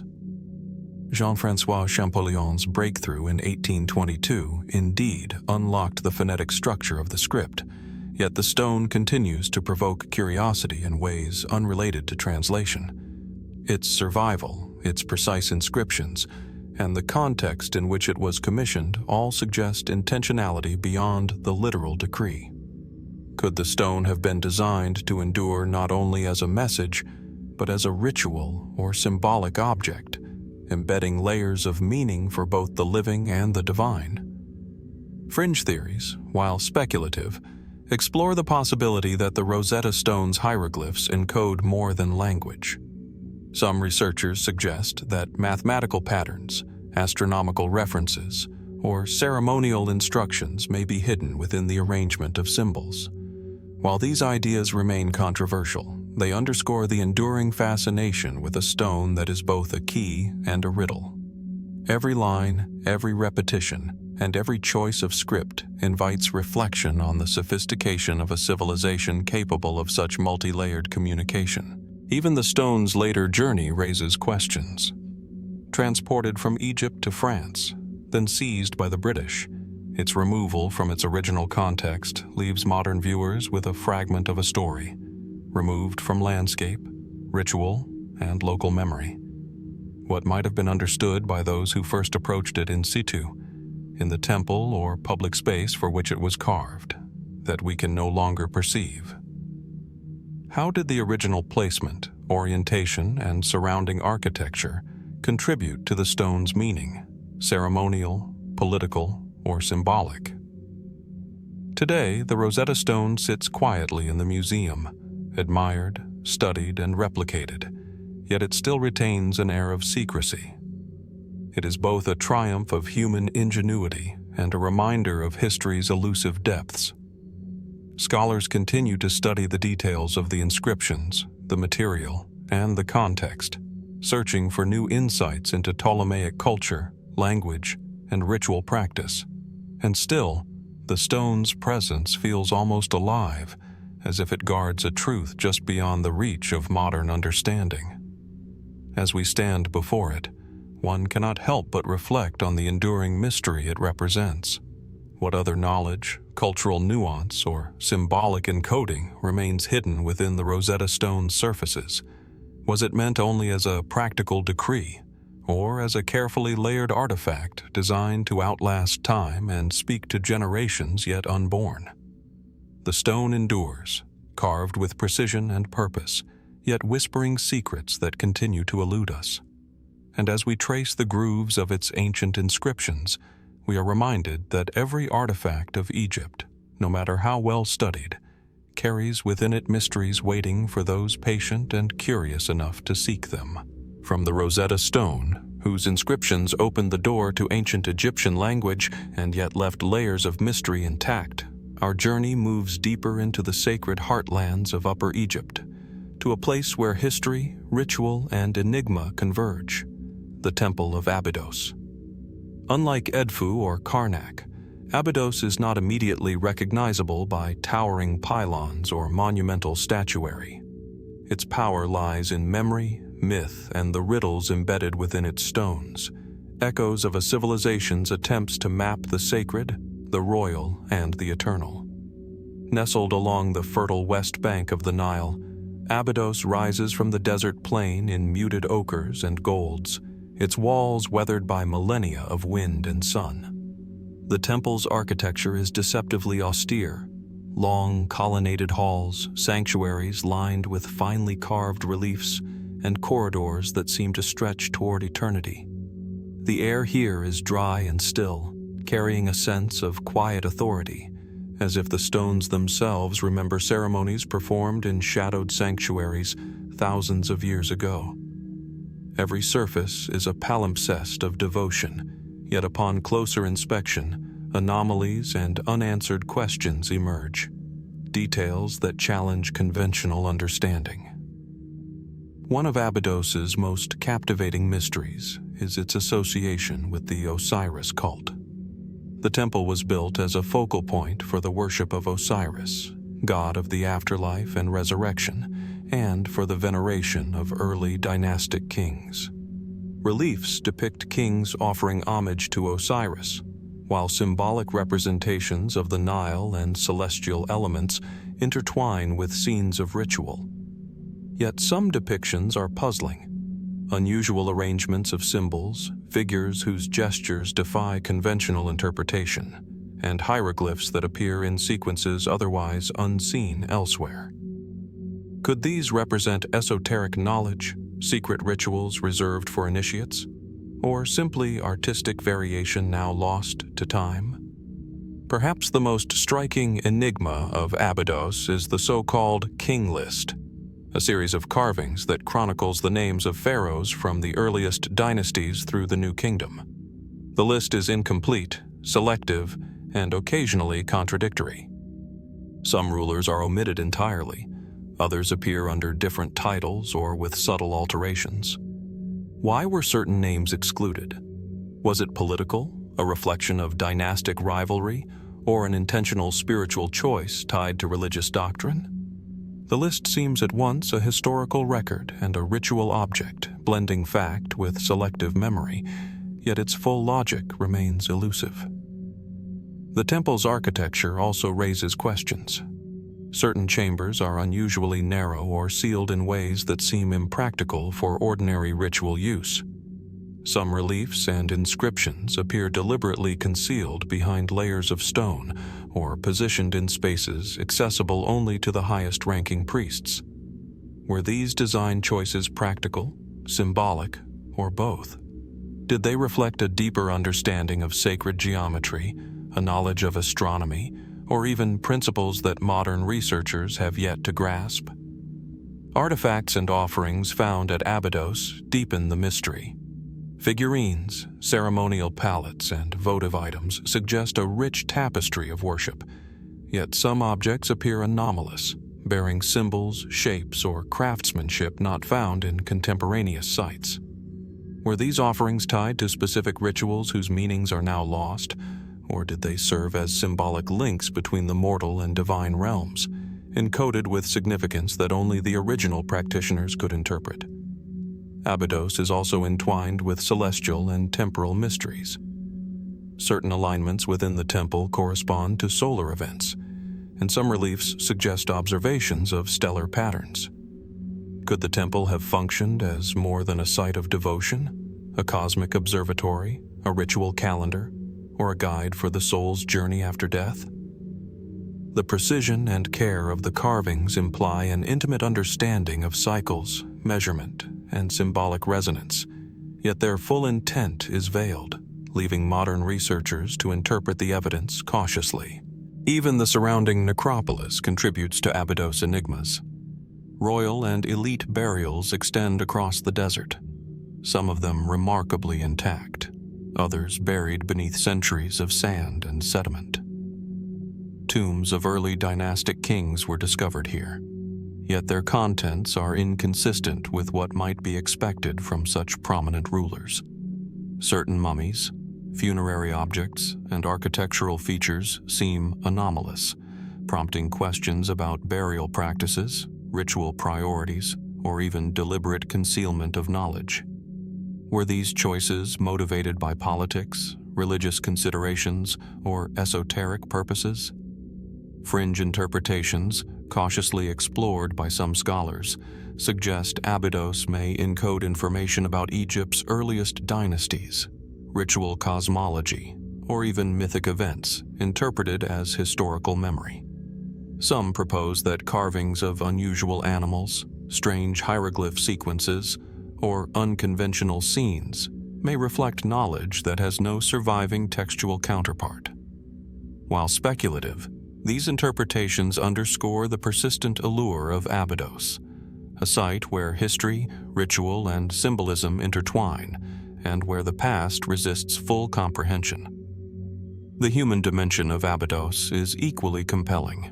Generations of priests, artisans, and devotees labored to create a space where mortals could connect with the divine and where kings could assert their eternal authority.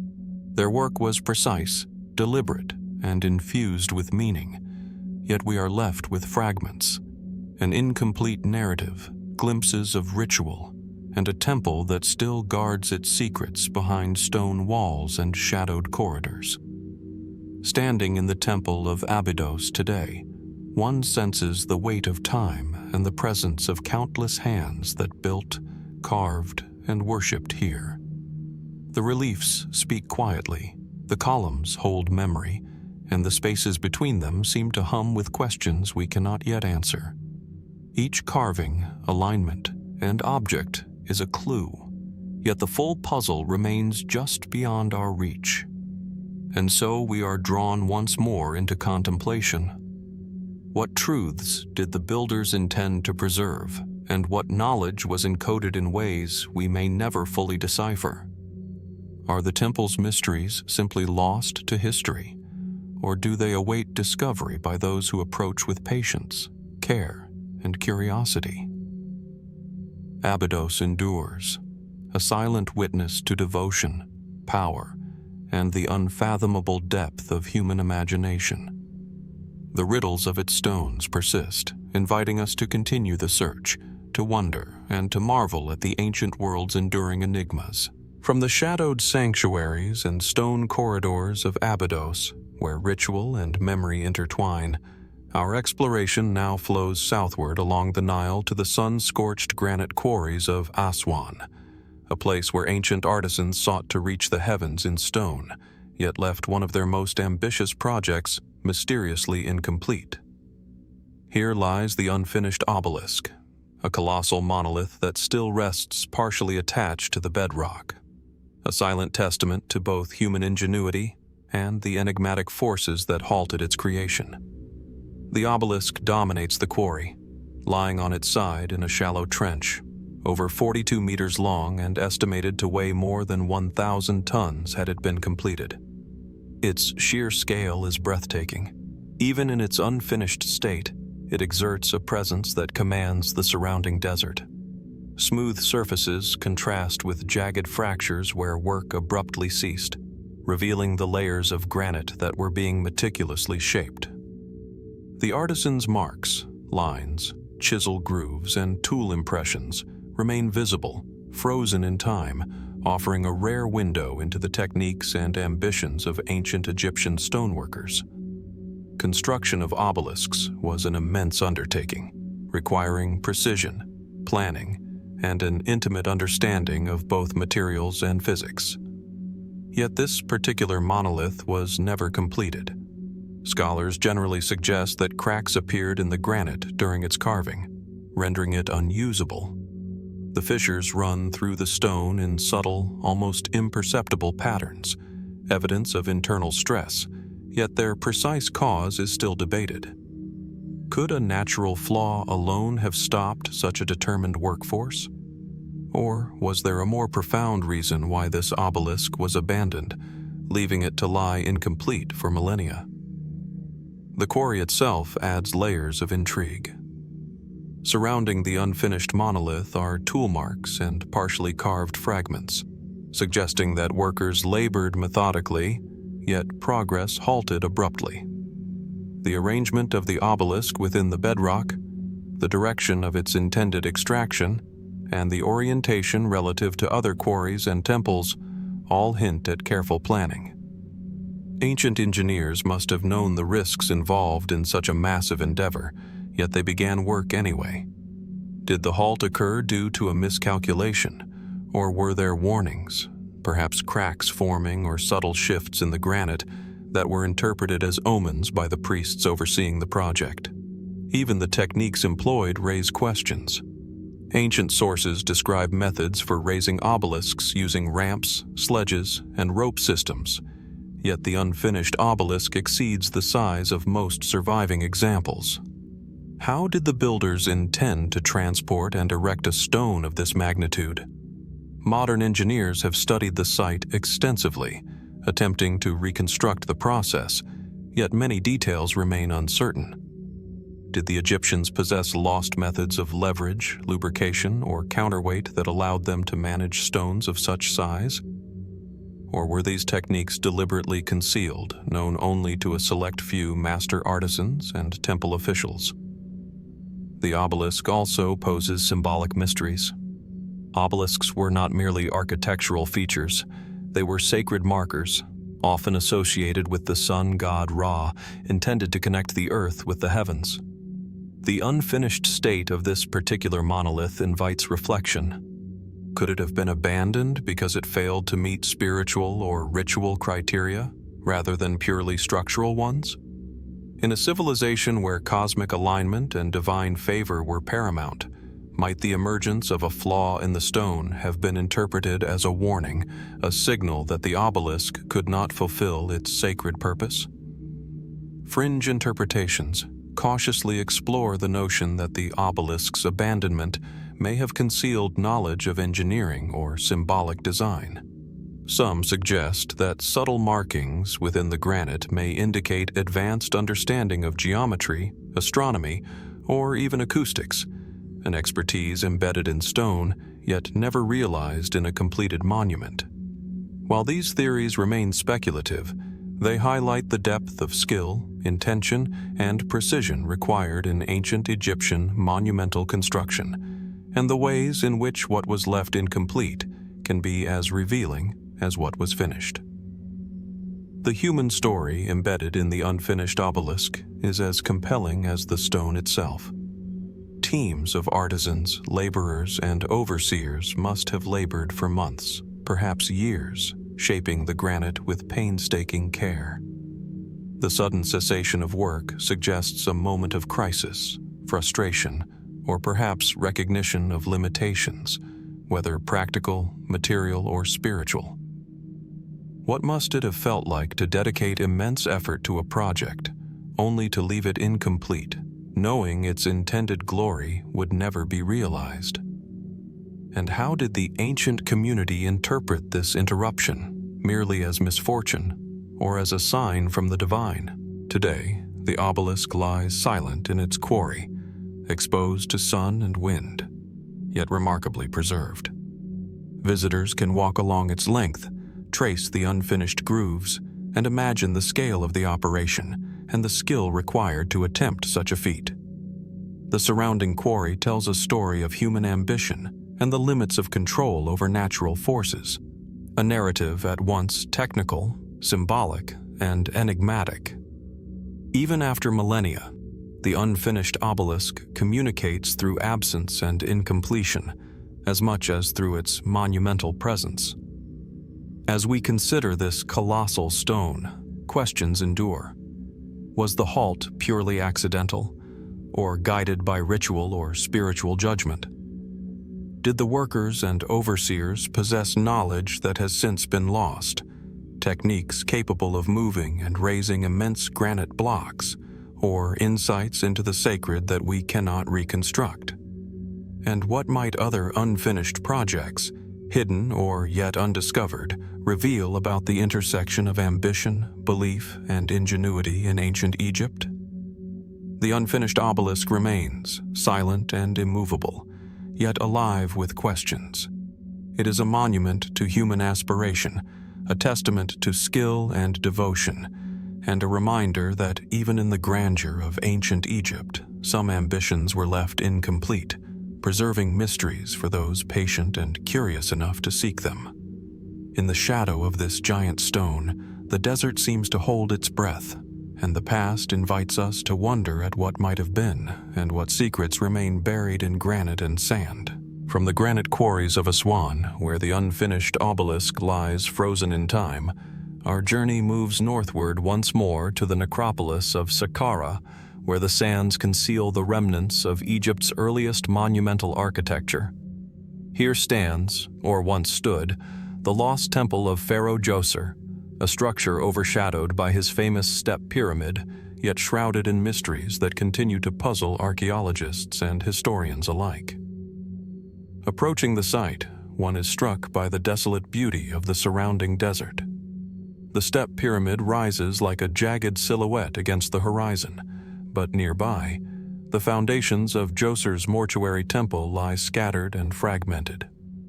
Carved stones, partially buried walls, and weathered reliefs hint at a grand design, yet much of the temple is gone, lost to the centuries.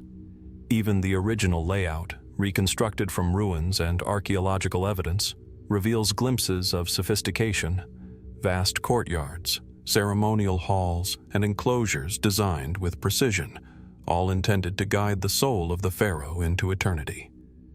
Djoser's mortuary complex is widely recognized as the earliest known monumental stone construction in Egypt, and the temple itself played a central role in ritual and commemoration. Inscriptions and reliefs depict offerings, ceremonies, and symbolic imagery linking the king with the gods. Yet much of this evidence is tantalizingly incomplete. Walls that once bore detailed carvings are stripped bare. Columns are reduced to fragments, and entire chambers lie obscured beneath layers of sand, leaving critical aspects of the temple's design and function speculative. What rituals took place within these walls? How did the architecture interact with the spiritual symbolism of the step pyramid? The materials and techniques employed in the temple are themselves extraordinary. Limestone blocks were carefully cut, transported, and assembled with remarkable precision, indicating not only architectural skill, but also advanced planning and organization. Some stones show subtle chisel marks that may represent alignment tools or construction guides, yet the reasoning behind certain architectural anomalies remains unclear. Why, for example, are some chambers disproportionately small or oddly angled relative to the main axis of the complex? Were these features symbolic, practical, or both? Even more enigmatic are the traces of subterranean passageways and hidden chambers. Early excavators reported corridors that appear unfinished or intentionally blocked, leading to questions about their purpose. Were these tunnels intended for ritual use, storage, or secret burial chambers? Or might they have been symbolic pathways, guiding the pharaoh's soul toward the underworld in ways we no longer fully understand? The incomplete nature of these passages invites speculation, but their true function remains unresolved. Inscriptions and relief fragments add further layers of mystery. Some depict the king in conventional ceremonial poses, while others feature unusual symbols, motifs, or gestures that do not appear elsewhere in contemporary Egyptian art. Could these represent experimental forms of religious expression, encoded ritual instructions, or regional variations of worship that have since disappeared? The interplay between the familiar and the anomalous hints at a society deeply invested in both tradition and innovation, yet leaving clues that are frustratingly opaque to modern observers. The temple's relationship to the step pyramid itself deepens the intrigue. Djoser's pyramid, considered the first large-scale stone structure in human history, dominates the site, yet the mortuary temple was intricately integrated with it. Its orientation, corridors, and sanctuaries align with the pyramid's core chambers, suggesting a deliberate cosmological or spiritual design.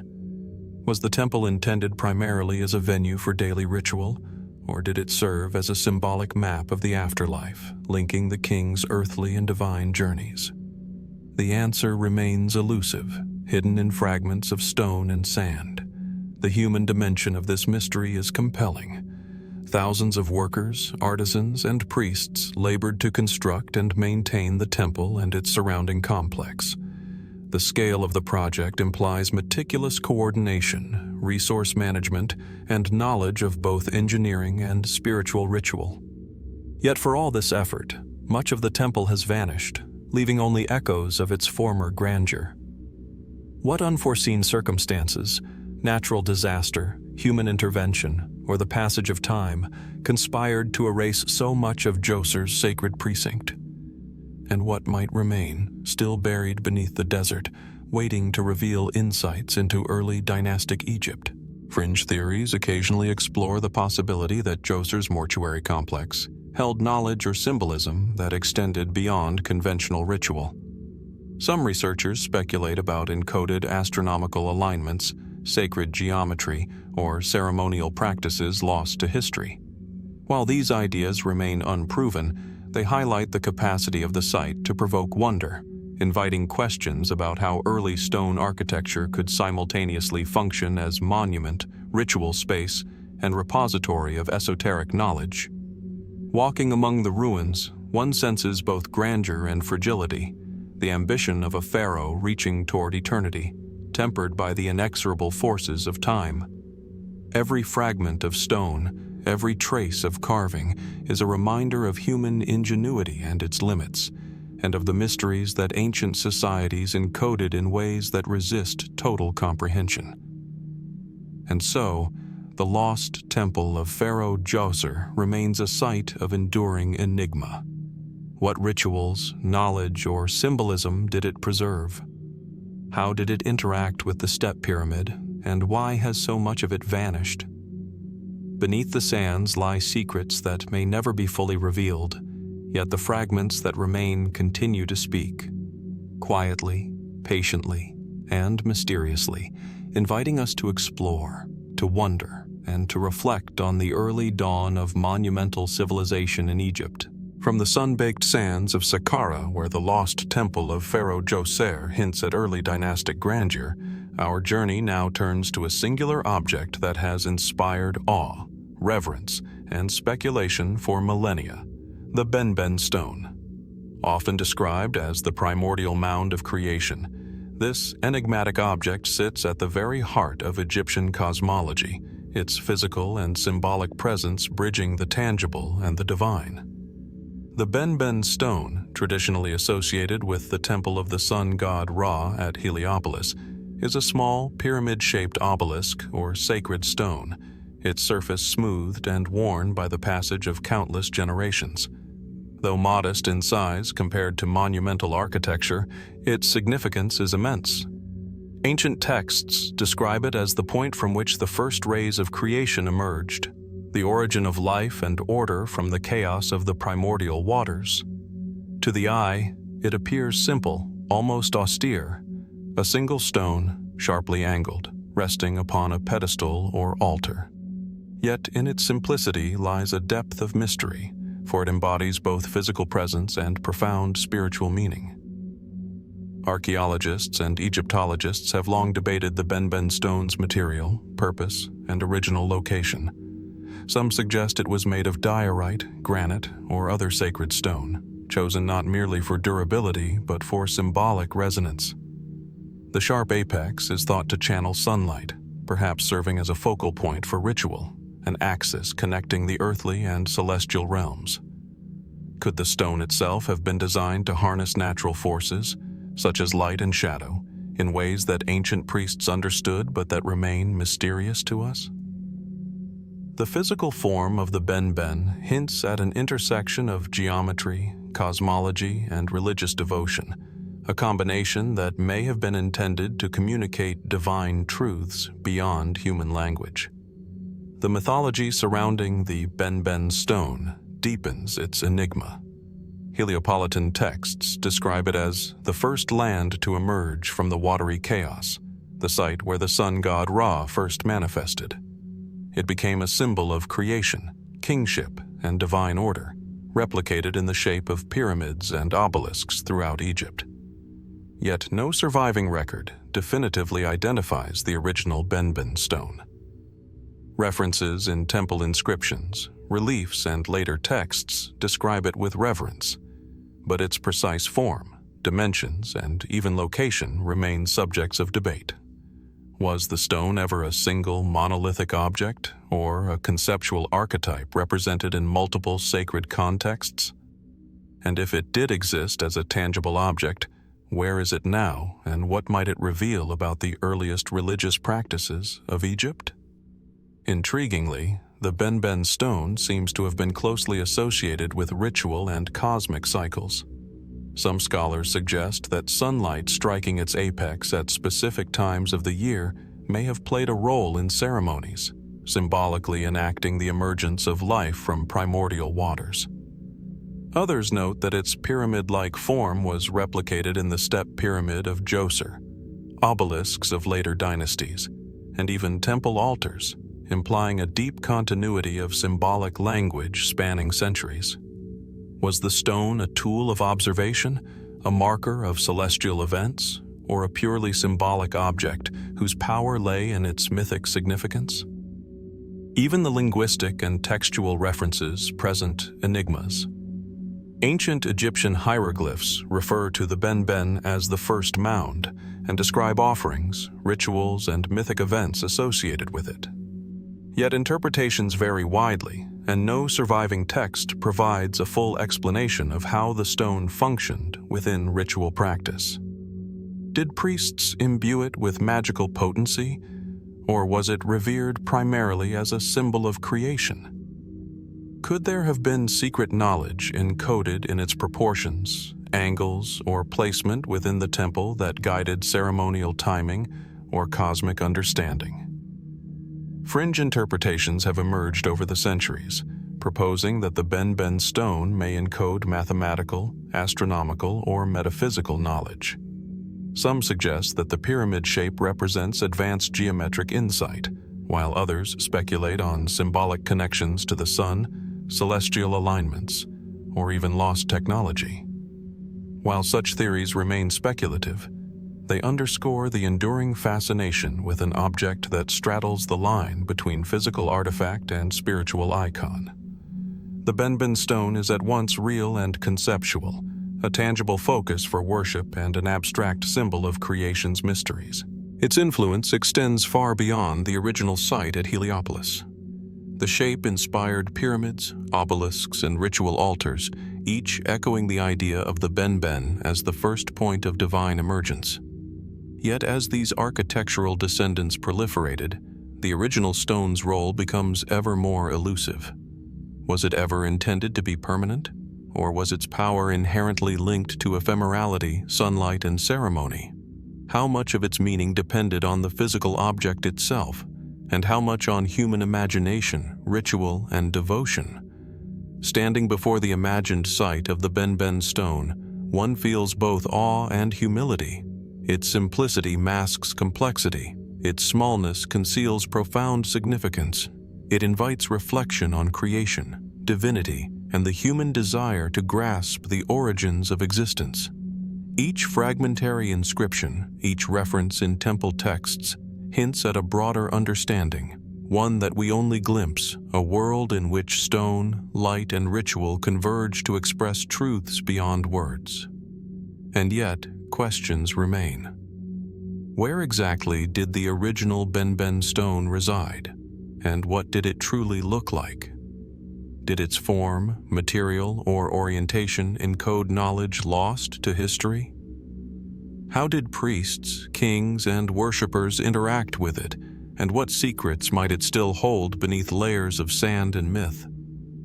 The Benben stone endures, at once lost and present, simple in form but vast in implication.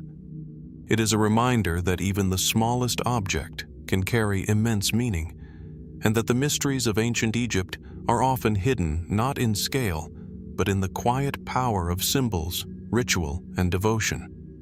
In contemplating this singular stone, we are drawn into the origins of a civilization, invited to wonder, and reminded that some truths, like the first light rising from primordial waters, may always remain partially hidden. From the sun-soaked sands of Heliopolis, where the Benben stone once rose as the emblem of creation, our journey now returns to the sacred heart of Upper Egypt, to a site steeped in myth, devotion, and enigma, the Temple of Osiris. Unlike the monumental pyramids or obelisks, the discovery of this temple speaks to both the persistence of the past and the fragile traces that survive in stone, sand, and memory. Here, at Abydos, the god of the underworld, resurrection, and eternal life, was honored, and the temple itself stands, or once stood, as a testament to centuries of devotion and ritual innovation. Approaching the site, one is immediately struck by the interplay of scale and subtlety. Unlike the imposing structures at Giza or Karnak, the temple's foundations are modest, yet the precision of its construction reveals a sophisticated understanding of sacred geometry and ritual design. Long rows of limestone blocks, carefully aligned corridors, and partial reliefs hint at grandeur lost to time. Some walls still carry faint traces of inscriptions, depicting priests in ceremonial garb, offerings to Osiris, and scenes of the king in eternal veneration. Yet much of the temple lies buried beneath layers of sand and sediment, obscuring details that might reveal the full scope of its spiritual and architectural significance. The Temple of Osiris at Abydos is particularly enigmatic because of its relationship to the surrounding necropolis. This was not simply a building. It was part of a larger sacred landscape, intimately connected with royal tombs, shrines, and ritual pathways. Ancient Egyptians believed that Abydos was the site of Osiris's burial, making it both a geographic and spiritual focal point. Pilgrims and priests traveled here to honor the god of resurrection, and the temple's chambers and sanctuaries were likely designed to guide ritual participants along a symbolic journey from death to rebirth. Yet, the precise function of many of these spaces remains uncertain. Were some chambers reserved for elite initiates, or did they encode hidden astronomical or cosmic knowledge, as some scholars have speculated? Artifacts recovered from the temple add layers of intrigue. Fragments of ceremonial vessels, offering tables, and votive objects suggest a long history of ritual activity, yet some items appear anomalous, featuring inscriptions, symbols, or materials not typically found elsewhere in contemporary Egyptian temples. Could these artifacts reflect localized religious practices, experimental rituals, or esoteric teachings intended for a select group of priests? The very presence of these anomalies invites further investigation, hinting at knowledge that may have been intentionally concealed from the wider population. The architectural design itself poses questions. Columns and walls are aligned along axes that suggest more than mere aesthetics. Certain corridors appear to point toward distant horizons or celestial alignments, potentially connecting temple rituals with solar or lunar cycles. Was this alignment deliberate, allowing sunlight or shadow to animate the sacred space during specific festivals, or was it primarily symbolic, reflecting the eternal journey of Osiris and the cycles of life, death, and rebirth? Archaeologists have debated these possibilities for decades, yet the absence of complete records leaves interpretations open and tantalizingly incomplete. Inscriptions within the temple also present enigmas. While many follow familiar Egyptian conventions, some hieroglyphic sequences and symbolic motifs appear unique to Abydos.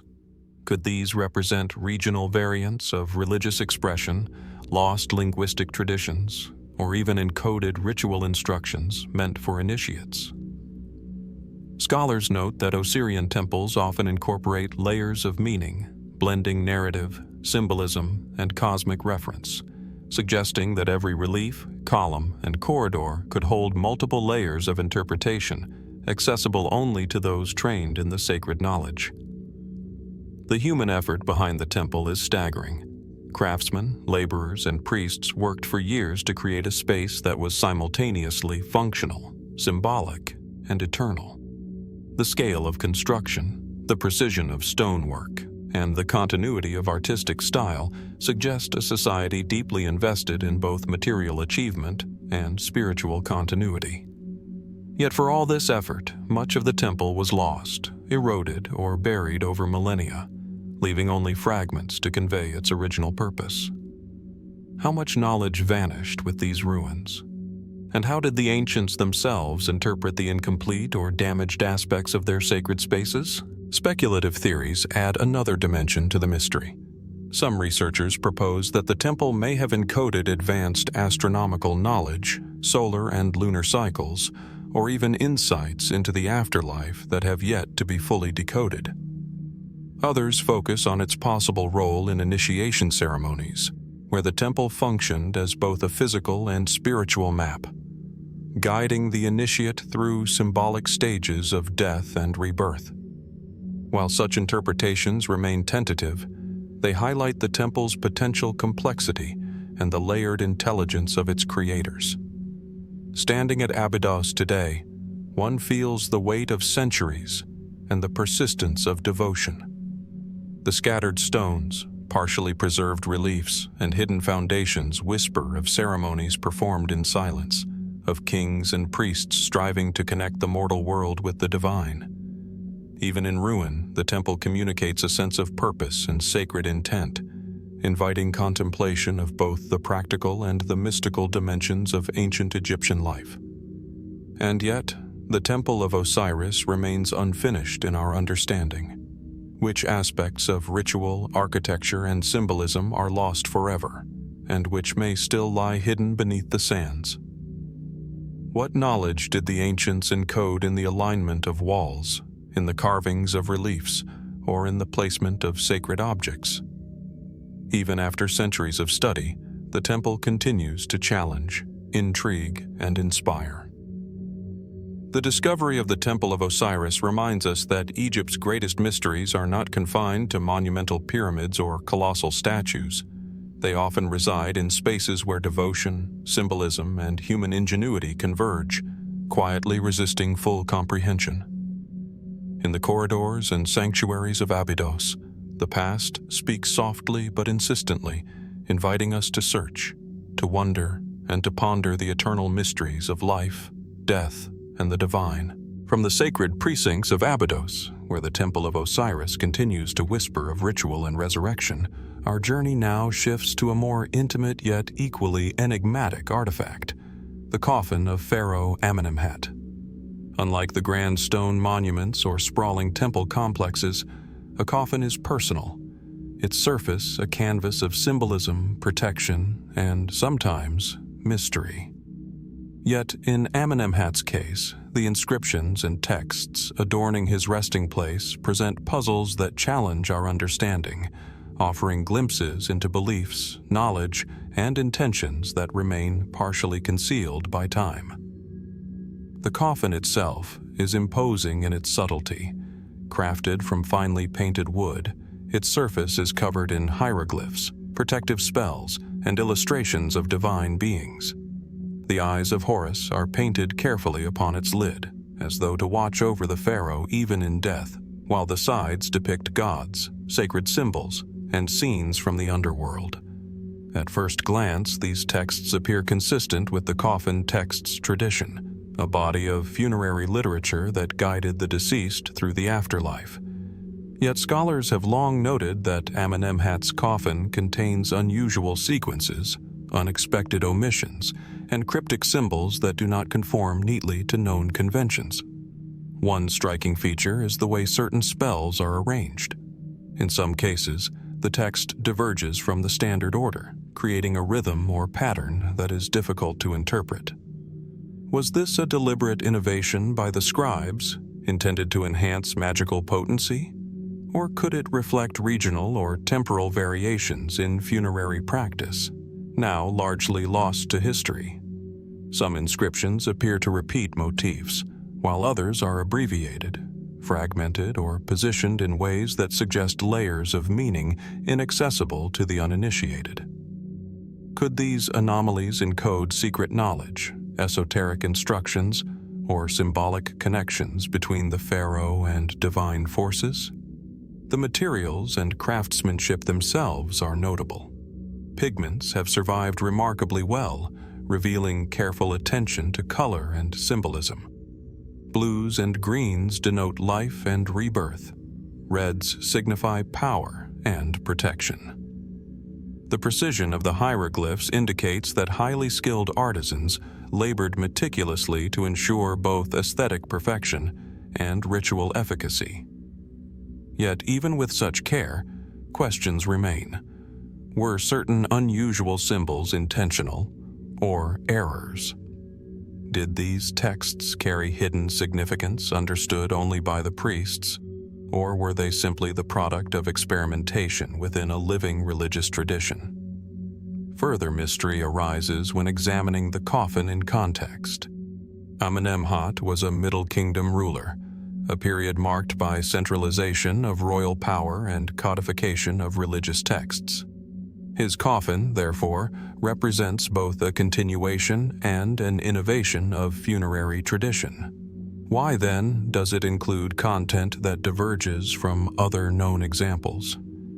Are these deviations purely artistic, or might they indicate alternative theological interpretations or secretive ritual practices?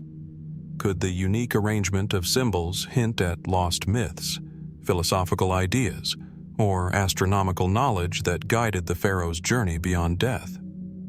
Even the most mundane aspects of the inscriptions provoke questions. Certain hieroglyphs appear in mirrored or reversed sequences.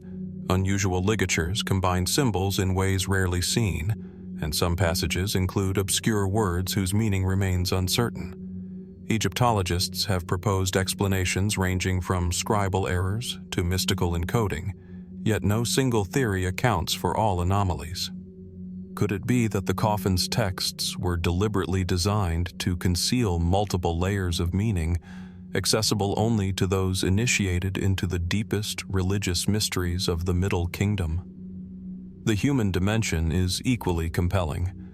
Craftsmen, scribes, and priests invested immense effort in this coffin, balancing aesthetic beauty, ritual efficacy, and theological precision. Every stroke of pigment and incision into the wood reflects both devotion and technical mastery.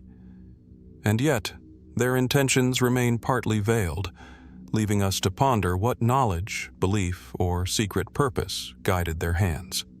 How much of Amenemhat's afterlife protection relied on standard convention, and how much depended on cryptic innovations now incomprehensible to modern scholars? Speculative interpretations, cautiously considered, further deepen the intrigue. Some researchers suggest that unusual sequences of hieroglyphs may encode astronomical or calendrical knowledge, linking the pharaoh's journey to celestial cycles. Others propose that certain symbols represent esoteric cosmological concepts, a visual language of initiation and divine communication. While such ideas cannot be proven definitively, they underscore the coffin's capacity to provoke wonder, suggesting that Amenemhat's resting place may have been as much a repository of knowledge as a vehicle of ritual protection. Even the context of discovery adds layers of mystery. Many coffins from this period were reused, relocated, or disturbed by tomb robbers, making it difficult to reconstruct the original arrangement of texts and objects. Amenemhat's coffin survived largely intact, yet fragments of accompanying funerary equipment and inscriptions hint at broader networks of ritual practice now lost to time. Could some of the meanings embedded in the coffin have depended on its placement within a specific chamber, aligned with other objects or architectural features? And how much of the original intention has been irretrievably altered by centuries of displacement? Standing before the coffin, one is struck by a paradox. It is at once intimate and monumental, a personal object imbued with cosmic significance. The texts carved and painted upon its surface are meant to guide, protect, and transform, yet they also conceal as much as they reveal. Each unusual glyph, each anomaly in the arrangement, invites reflection and speculation, reminding us that even in an artifact designed for death, mystery endures. And so, the puzzling texts of Amenemhat's coffin continue to challenge and fascinate. What knowledge, ritual, or symbolism lies encoded within these hieroglyphs? Were they intended to safeguard the pharaoh alone, or to communicate secrets to future generations? Even after careful study, the coffin holds its mysteries, whispering from the shadows of the Middle Kingdom, inviting us to wonder, to question, and to imagine what might still lie hidden in the subtle interplay of wood, pigment, and sacred inscription. From the mysterious texts and cryptic inscriptions of Amenemhat's coffin, where words themselves seem to guard secrets of the afterlife, our journey returns to Abydos, a site long revered as a sacred nexus of kingship, ritual, and cosmic symbolism. Among its ancient reliefs, one image has captured imaginations in modern times for its curious and seemingly impossible depiction. What some have called the Abydos flying machine. A tiny carved figure, etched with careful precision into the temple walls, appears to resemble a vehicle soaring through the air, a juxtaposition that seems almost incongruous in the context of pharaonic Egypt. The relief is modest in scale but striking in detail. At first glance, it appears to depict a bird or winged object, yet closer examination reveals a combination of elements that do not conform to known natural or mechanical forms. Elongated wings, tail-like projections, and what might be interpreted as a cockpit or fuselage. The surrounding carvings, which depict familiar deities, ritual scenes, and ceremonial processions, suggest that this is no isolated image, but part of a larger tapestry of symbolic storytelling. Yet its unusual design raises questions that have fueled decades of debate among archaeologists, historians, and curious minds alike. The mainstream explanation is grounded in stylistic evolution. Egyptologists generally argue that the flying machine is a product of overlapping hieroglyphs or artistic reinterpretation. Reliefs in the temple were often retouched or inscribed over centuries, and accidental combinations of symbols can create forms that resemble objects far removed from their original intent. Birds, snakes, and other motifs, when merged across layers of engraving, can appear as something startlingly modern. Could this be a coincidental alignment, a trick of perception amplified by centuries of erosion? Or might there be a more deliberate symbolic meaning embedded in the composition? Yet the ambiguity of the image invites further speculation. Some researchers note that ancient Egyptian culture often employed abstraction, symbolism, and metaphor in ways that remain difficult to decode fully. Could the so-called flying machine represent a divine or mythical vehicle, a sacred conveyance for deities or souls in transit? In Egyptian cosmology, gods and kings frequently traverse the skies, crossing from the mortal plane to the heavens. Perhaps what appears as technology to modern eyes is, in fact, an artistic representation of spiritual journeying, an allegorical flight across realms. Adding to the mystery is the context in which the image appears. The reliefs near the flying machine often relate to ceremonial or mythological narratives, including depictions of Osiris, Horus, and other divine figures. In these scenes, movement, transformation, and ascent are recurring themes. Might the elongated wings and intricate shapes reflect an attempt to convey motion, speed, or transcendence? If so, the depiction challenges our assumptions about ancient Egyptian creativity, suggesting an ability to encode abstract concepts into concrete imagery with remarkable sophistication. Some fringe theories propose more literal interpretations. Enthusiasts have speculated that the figure represents a form of ancient technology, perhaps a prototype of flight, preserved in symbolic or allegorical form. These ideas remain highly controversial, as no corroborating evidence, no mechanical parts, schematics, or other artifacts has been found in Egypt. Yet the image continues to provoke fascination precisely because it straddles the line between plausible symbolism and apparent technological suggestion. Is it possible that we are misinterpreting a purely symbolic representation through the lens of modern knowledge and imagination? Or could the ancients have possessed conceptual insights into mechanics or aerodynamics, encoded not in function but in art? The craftsmanship of the relief itself is worthy of note. The lines are crisp, the angles intentional, and the placement within the temple carefully considered. Ancient artisans were meticulous in their work, balancing artistic convention with ritual function. If the flying machine was purely symbolic, its deliberate creation implies that it held significance beyond simple decoration. Was it a visual metaphor for the soul's journey to the heavens, a representation of divine power, or a teaching tool for initiates in sacred knowledge? Its precise meaning, like many aspects of Abydos, is lost to time, leaving only tantalizing hints. Even the surrounding inscriptions add nuance.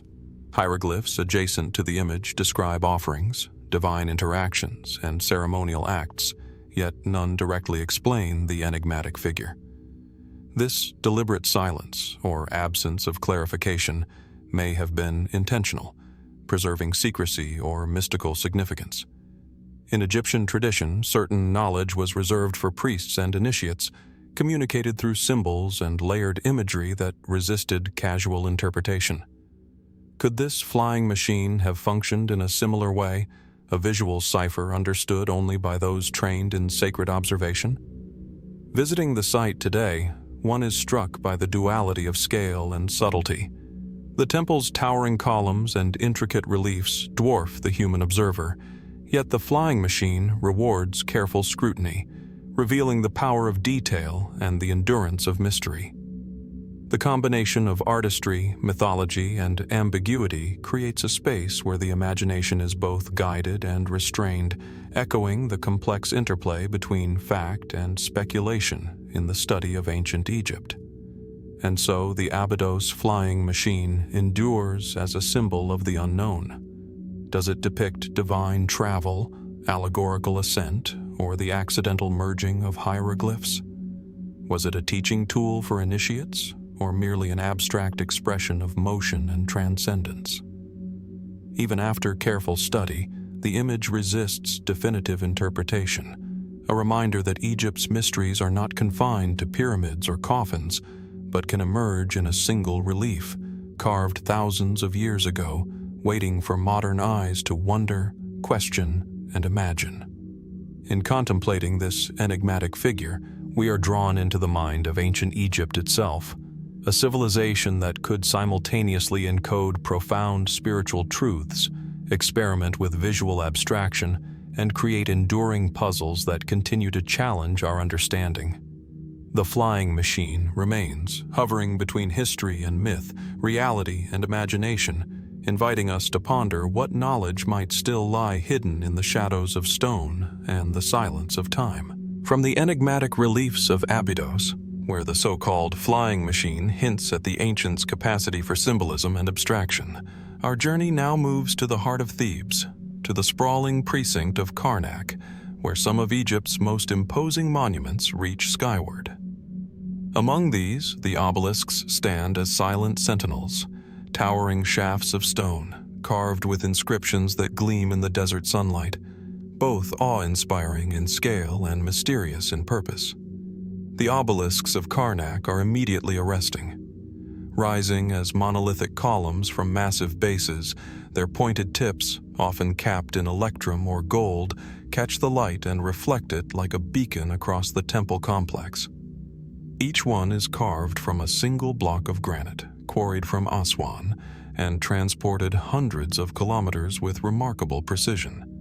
Some weigh over 300 tons, yet they were erected upright with methods that remain partially speculative, a feat that continues to challenge modern engineers and archaeologists.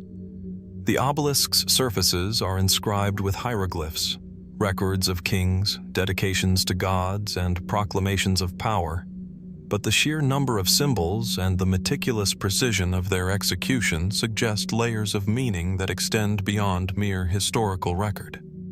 The mainstream understanding frames obelisks as monumental markers, honoring the sun god Ra, symbolizing the pharaoh's connection to the divine, and serving as focal points for ritual. Yet their construction poses questions that continue to baffle researchers. How were these enormous monoliths transported along the Nile, maneuvered through desert sands, and erected with such exactness? Did the Egyptians possess lost engineering techniques, tools, or knowledge that allowed them to achieve feats of precision that seem almost impossible even today? And beyond their physical accomplishment, what might the inscriptions themselves reveal when considered in combination with astronomical alignments or ritual practice? Some of the inscriptions hint at ceremonial significance beyond mere dedication. Texts describe offerings, processions, and rites that link the obelisks to cycles of the sun, seasonal festivals, and the divine authority of the pharaoh. Yet, certain glyphs and symbolic arrangements defy conventional interpretation. Scholars have noted anomalies, unusual sequences, repetitions, and glyphs rarely seen elsewhere. Were these purely artistic variations, regional idiosyncrasies, or could they represent esoteric knowledge, encoded in ways meant to be accessible only to priests or initiates? Could some of these obelisks have functioned as cosmic markers, recording celestial events or serving as mnemonic devices for complex ritual calendars? The engineering feats involved in the obelisks themselves deepen the mystery. Quarrying a single monolith, shaping it with precision, transporting it hundreds of kilometers, and erecting it vertically without modern machinery required an extraordinary understanding of materials, leverage, and coordination. Some theories propose the use of ramps, counterweights, and sledges lubricated with water, yet no surviving texts describe the process fully. Is it possible that some methods, perhaps passed down orally through generations, were lost to history?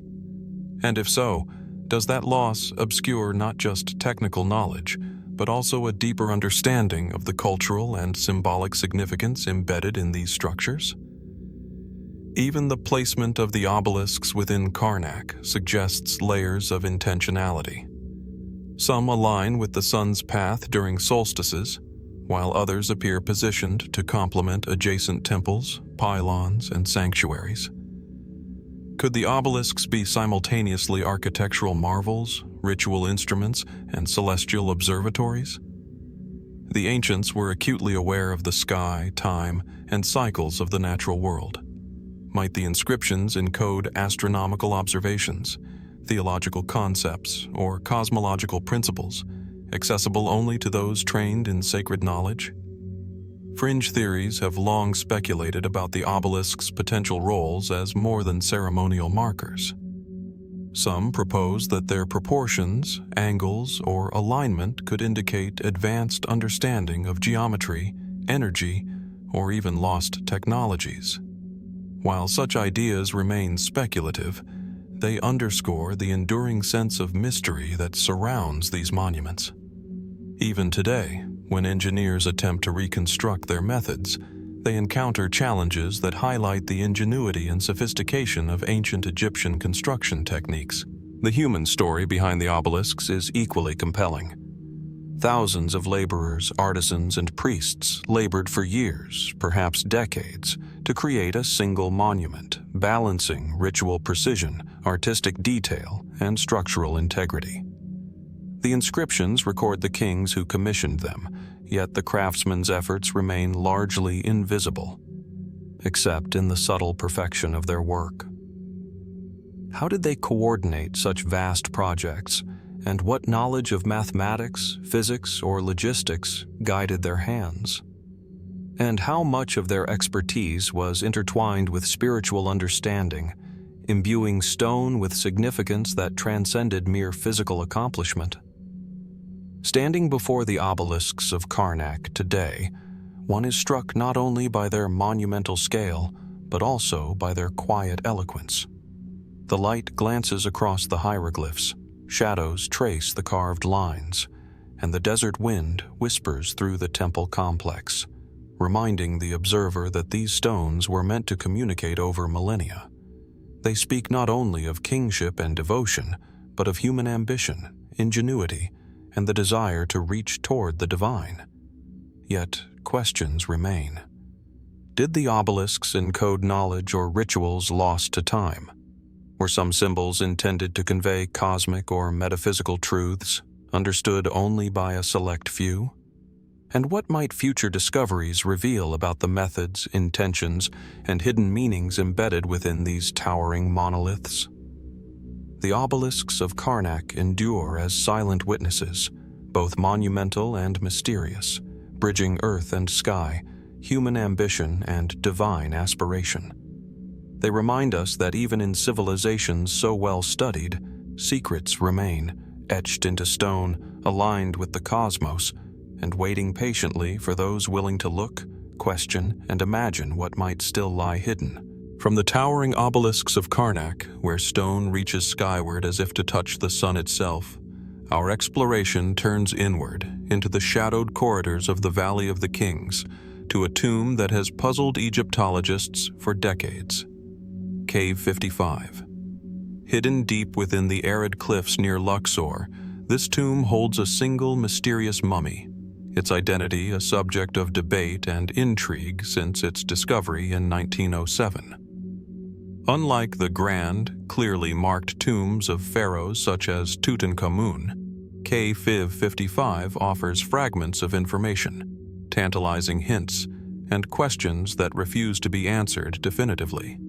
The tomb itself is modest in scale, almost unassuming in its rock-cut simplicity, yet its contents carry immense significance. Within lies a coffin, gilded and inscribed, alongside funerary objects bearing the names and titles of figures from the tumultuous Amarna period. And at its heart, the mummy, a male, preserved in varying states of decay, stirs endless speculation. Its physical characteristics, age at death, and even sex have been scrutinized through multiple generations of research, yielding conflicting conclusions. The mystery is compounded by the context. KV-55's artifacts appear to reference Akhenaten, the revolutionary pharaoh who sought to reshape Egyptian religion, and yet the burial may have been tampered with, moved, or altered over time. Mainstream Egyptology has long debated the mummy's identity. Some assert it is Akhenaten himself, the heretic king whose reign challenged centuries of tradition. Others propose it is Smenkhkare, a shadowy figure of the late Amarna period, or even another member of the royal family, such as Tutankhamun's father. Each hypothesis is supported by fragments of evidence, skeletal measurements, carbon dating, inscriptions, and funerary items, but none is conclusive.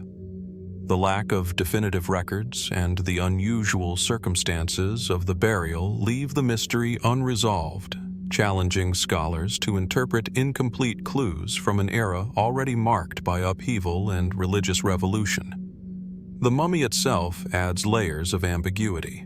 Skeletal analysis indicates a male in early middle age, but estimations of height, cranial features, and posture have fueled disagreement. Modern scientific techniques, including DNA testing, radiological imaging, and CT scans, have added new data, yet these often raise as many questions as they answer. Certain anatomical features appear unusual, prompting debates over health, genetic lineage, and even the possible presence of physical conditions. Were these anomalies natural, or could they reflect centuries of misinterpretation, damage, or embalming techniques unique to the Amarna period? The funerary artifacts in KV-55 deepen the enigma. Golden objects, a gilded coffin, and inscriptions bear both Akhenaten's name and symbols of the Aten, the sun disk that defined the pharaoh's religious reforms. Yet some items appear mismatched or incomplete, as if repurposed, altered, or relocated from other tombs. What does this suggest about the circumstances of the burial?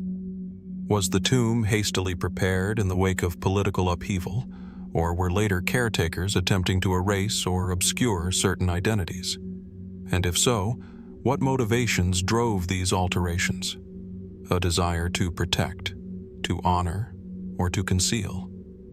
Fringe theories have flourished around KV-55, fueled by the unusual combination of artifacts, inscriptions, and skeletal features. Some suggest that the individual was a victim of assassination, ritualized erasure, or political manipulation. Others speculate on esoteric interpretations, proposing that the tomb encodes hidden dynastic secrets or symbolic messages about the continuity of the royal line. While such ideas remain speculative, they underscore the enduring fascination with the tomb and its occupant, a figure caught between historical record, myth, and the imagination. Even the burial location itself raises questions. KV-55 is unusually small and roughly cut compared to other royal tombs of the period. Was this intentional, a reflection of political instability, or a sign that the tomb was originally intended for someone else? Archaeologists have debated whether the mummy was relocated, whether the tomb was plundered in antiquity, and how much of its current state reflects original intentions versus later interference. The physical and historical context combine to create a puzzle that defies simple explanation, a narrative that is partially written and partially lost. The human dimension is equally compelling. The figure in KV-55 was a real person, enmeshed in the complexities of royal life, religious innovation, and political tension. He, or possibly she, occupied a position of extraordinary influence, yet their legacy is shrouded in mystery. Every detail of the mummy, from skeletal structure to the placement of artifacts, carries hints of a life both exalted and contested. How did contemporaries perceive this individual? Were they revered, feared, or quietly erased from memory? Standing before KV-55, even in imagination, one feels the weight of history and the fragility of certainty. The tomb, silent and shadowed, holds a story only partially told, a life intersecting with revolution, religion, and royal ambition. Despite decades of research, the real identity of the mummy continues to elude scholars, leaving open questions that beckon to those willing to peer into the past with curiosity and patience. And so, KV-55 remains a monument to uncertainty, a silent witness to the human dramas of Amarna, a repository of artifacts, inscriptions, and skeletal evidence that hint at lives lived in power and secrecy. Who truly lies within its walls? What secrets about lineage, politics, and ritual remain hidden? Even with modern technology, the mummy resists definitive classification, reminding us that some mysteries of ancient Egypt endure not because they are unsolvable, but because they are meant to provoke wonder, reflection, and a careful, lingering investigation into the shadows of history. From the shadowed corridors of KV-55, where the identity of a royal mummy continues to elude certainty, our exploration returns to the sun-drenched plateau of Giza, to a mystery that hovers between history and legend, the disappearance of Khufu's sunboat. This ancient vessel, intended to carry the pharaoh across the heavens in the afterlife, is both an engineering marvel and a profound symbol of eternal journeying, yet its whereabouts, or even its complete existence, remains shrouded in uncertainty.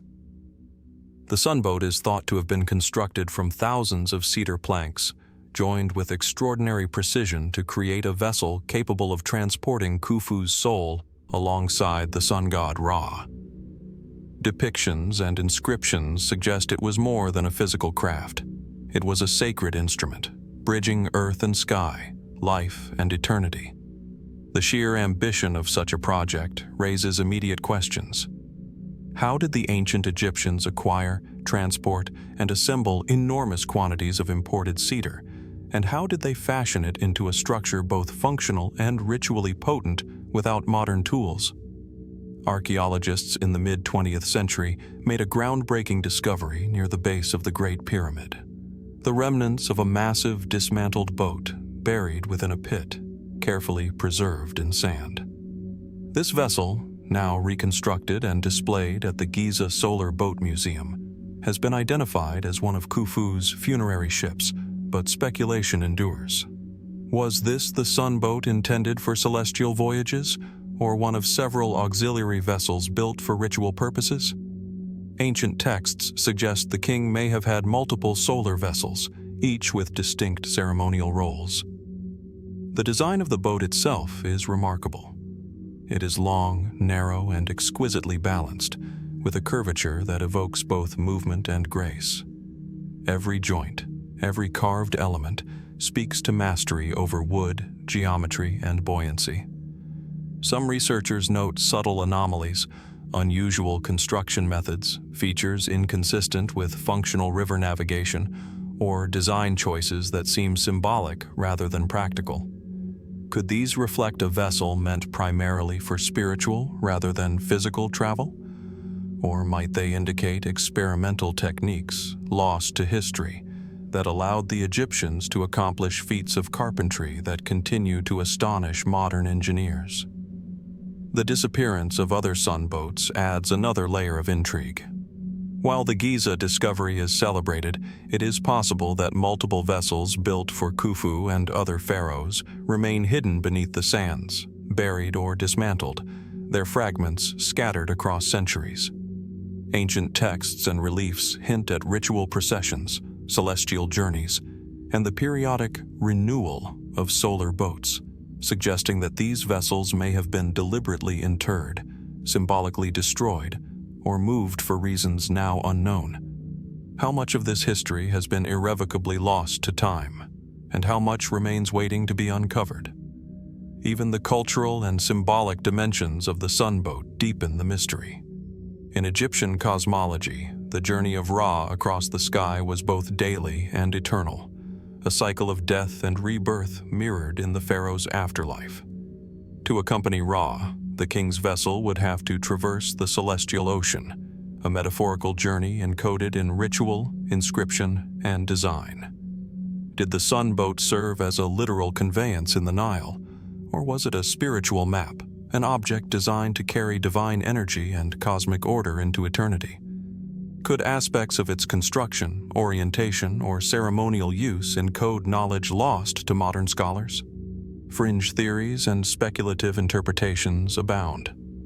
Some suggest that the sunboat may have had technological applications, representing knowledge of hydrodynamics or even advanced transportation methods far ahead of its time. Others propose that the burial pits and submerged vessels act as cosmic symbols, aligning the pyramid complex with the sun, stars, or other celestial phenomena. While no direct evidence confirms such hypotheses, the sheer ingenuity and precision of the surviving boat provoke contemplation about the sophistication of ancient Egyptian engineering and symbolic thought. The human element is equally striking. Craftsmen, laborers, and priests labored for years, perhaps decades, to fashion, transport, and ceremonially place the sun boat. Each plank cut, each joint shaped, each ritual performed reflects both practical skill and spiritual devotion. The vessel is a testament to human ambition and the desire to merge material creation with metaphysical purpose. Yet despite this effort, the ultimate fate of many such boats remains uncertain: lost, stolen, destroyed, or hidden, leaving an enduring void in the archaeological and historical record. The mystery also resonates with time itself. Over millennia, floods, erosion, tomb robbers, and political upheaval have reshaped the Giza Plateau, obscuring or scattering objects once considered central to the pharaoh's eternal journey. The disappearance of additional sunboats, their absence from known burial sites, and the partial survival of the Giza vessel remind us that history is often incomplete, a mosaic with missing tiles, tantalizing glimpses of past grandeur and lost ritual knowledge. And so, the sunboat of Khufu persists as both a marvel and a riddle. Did it truly carry the king's soul across the heavens? Or was it a symbolic vehicle, bridging the mortal and divine worlds? Were there other sunboats still buried beneath the sands, awaiting discovery, or lost forever? Even with meticulous study, the questions outnumber answers, and each discovery seems to open further doors to the unknown. In contemplating the sunboat, we are drawn into the mind of ancient Egypt itself, a civilization capable of engineering wonders, constructing elaborate cosmologies, and encoding profound spiritual truths into tangible objects. The disappearance of some vessels, the partial survival of others, and the enduring mystery of their purpose remind us that Egypt's past is never fully static. Some stories remain unfinished, some journeys unrecorded, and some secrets, like the sunboat, continue to hover just beyond our understanding, inviting us to wonder, explore, and imagine what still lies hidden beneath the sands and the stars. From the sunlit sands of Giza and the vanished vessels of Khufu, our exploration moves northward to the necropolis of Saqqara, where an underground labyrinth of stone and silence beckons, the Serapeum. Here, hidden beneath the desert floor, lie massive burial galleries that once housed the sacred Apis bulls, animals revered as living incarnations of the god Ptah. The scale and ambition of this subterranean complex are staggering. Long, dark corridors carved deep into limestone, chambers lined with colossal sarcophagi, each seemingly hewn from a single block of granite, weighing tens of tons. The Serapeum is a place where devotion, power, and mystery converge, offering glimpses into beliefs that are as enigmatic as they are magnificent. The entrance to the Serapeum is deceptively simple, a sloping causeway leading into the earth, framed by remnants of temple architecture. As one descends, the temperature drops, and shadows stretch across the carved walls, hinting at the enormity hidden below.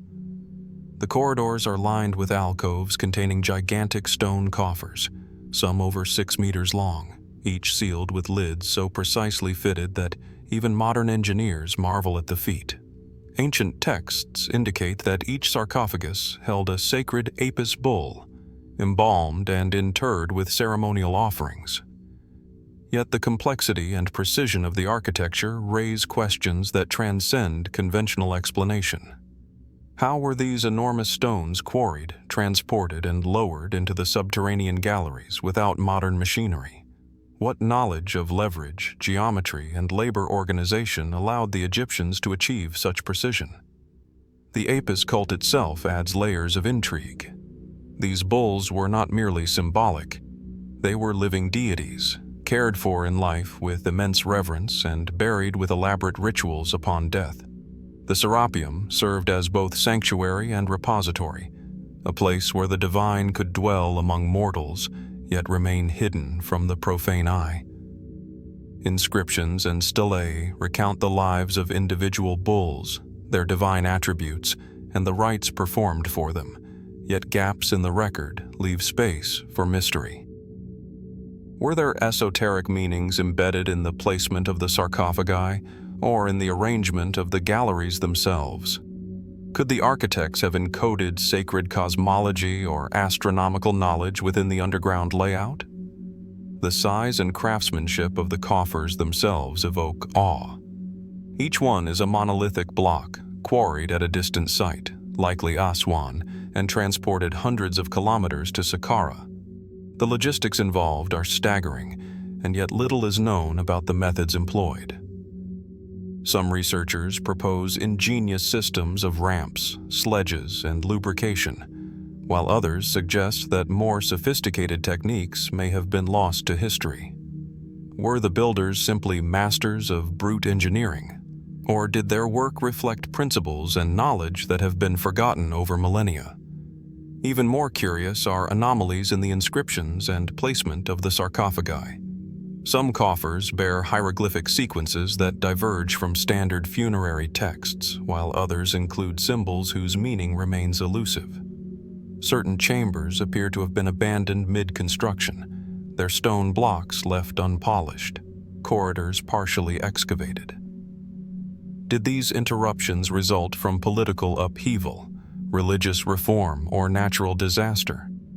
Or could they hint at a deliberate design, one intended to preserve secret knowledge or ritual patterns only understood by initiates of the Apis cult? The Serapeum also raises questions about scale and intent.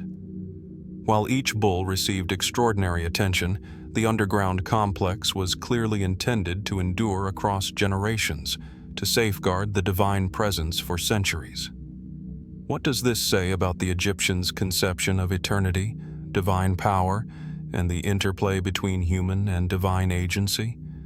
Could the subterranean architecture itself have had ritual significance, shaping the experience of those who entered, guiding energy, or connecting the earthly and celestial realms in ways we have yet to fully understand? Speculative interpretations abound. Some suggest that the Serapeum's galleries, sarcophagi, and alignment may encode astronomical or geomantic knowledge, positioning the sacred bulls in accordance with celestial cycles. Others propose that certain architectural features were designed to amplify sound or ritual resonance, creating sensory experiences that intensified the spiritual potency of the space. While such theories remain unproven, they underscore the depth of mystery surrounding the Serapeum and the complexity of the culture that produced it. Even the discovery of the site itself in the 19th century adds intrigue. Auguste Mariette, the French archaeologist who uncovered the Serapeum, documented astonishment at the scale and sophistication of the underground galleries. Despite careful excavation, many areas remain partially unexplored, blocked by debris or instability. What might yet lie hidden in unexcavated chambers, additional sarcophagi, lost inscriptions, or ceremonial objects that could illuminate the beliefs, rituals, and engineering techniques of the ancients? Standing within the Serapeum, one senses the deliberate interplay of grandeur and secrecy. Light filters sparingly from the entrance, shadows deepen around monumental stone coffers, and the air carries the weight of centuries of reverence and mystery.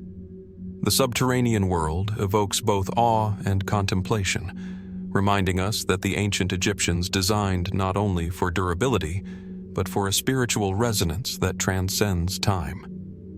And yet, questions persist. How exactly were these massive stones moved and placed with such precision? Why were certain inscriptions altered, omitted, or encoded with cryptic symbols? Were some chambers intentionally left unfinished? And if so, what secrets were they meant to protect? Even with modern archaeology and advanced technology, the Serapeum retains its enigma, a subterranean testament to devotion, power, and the capacity for human ingenuity to intertwine with the sacred. The Serapeum endures as a place of wonder and reflection, a subterranean corridor through which the divine once moved and where mystery still dwells. It asks us to consider the ambitions, beliefs, and knowledge of a civilization that could carve eternity into stone, yet leave questions that span millennia. What remains hidden in these galleries, beneath layers of sand and silence, awaiting those willing to explore, observe, and imagine the full scope of Egypt's ancient mysteries?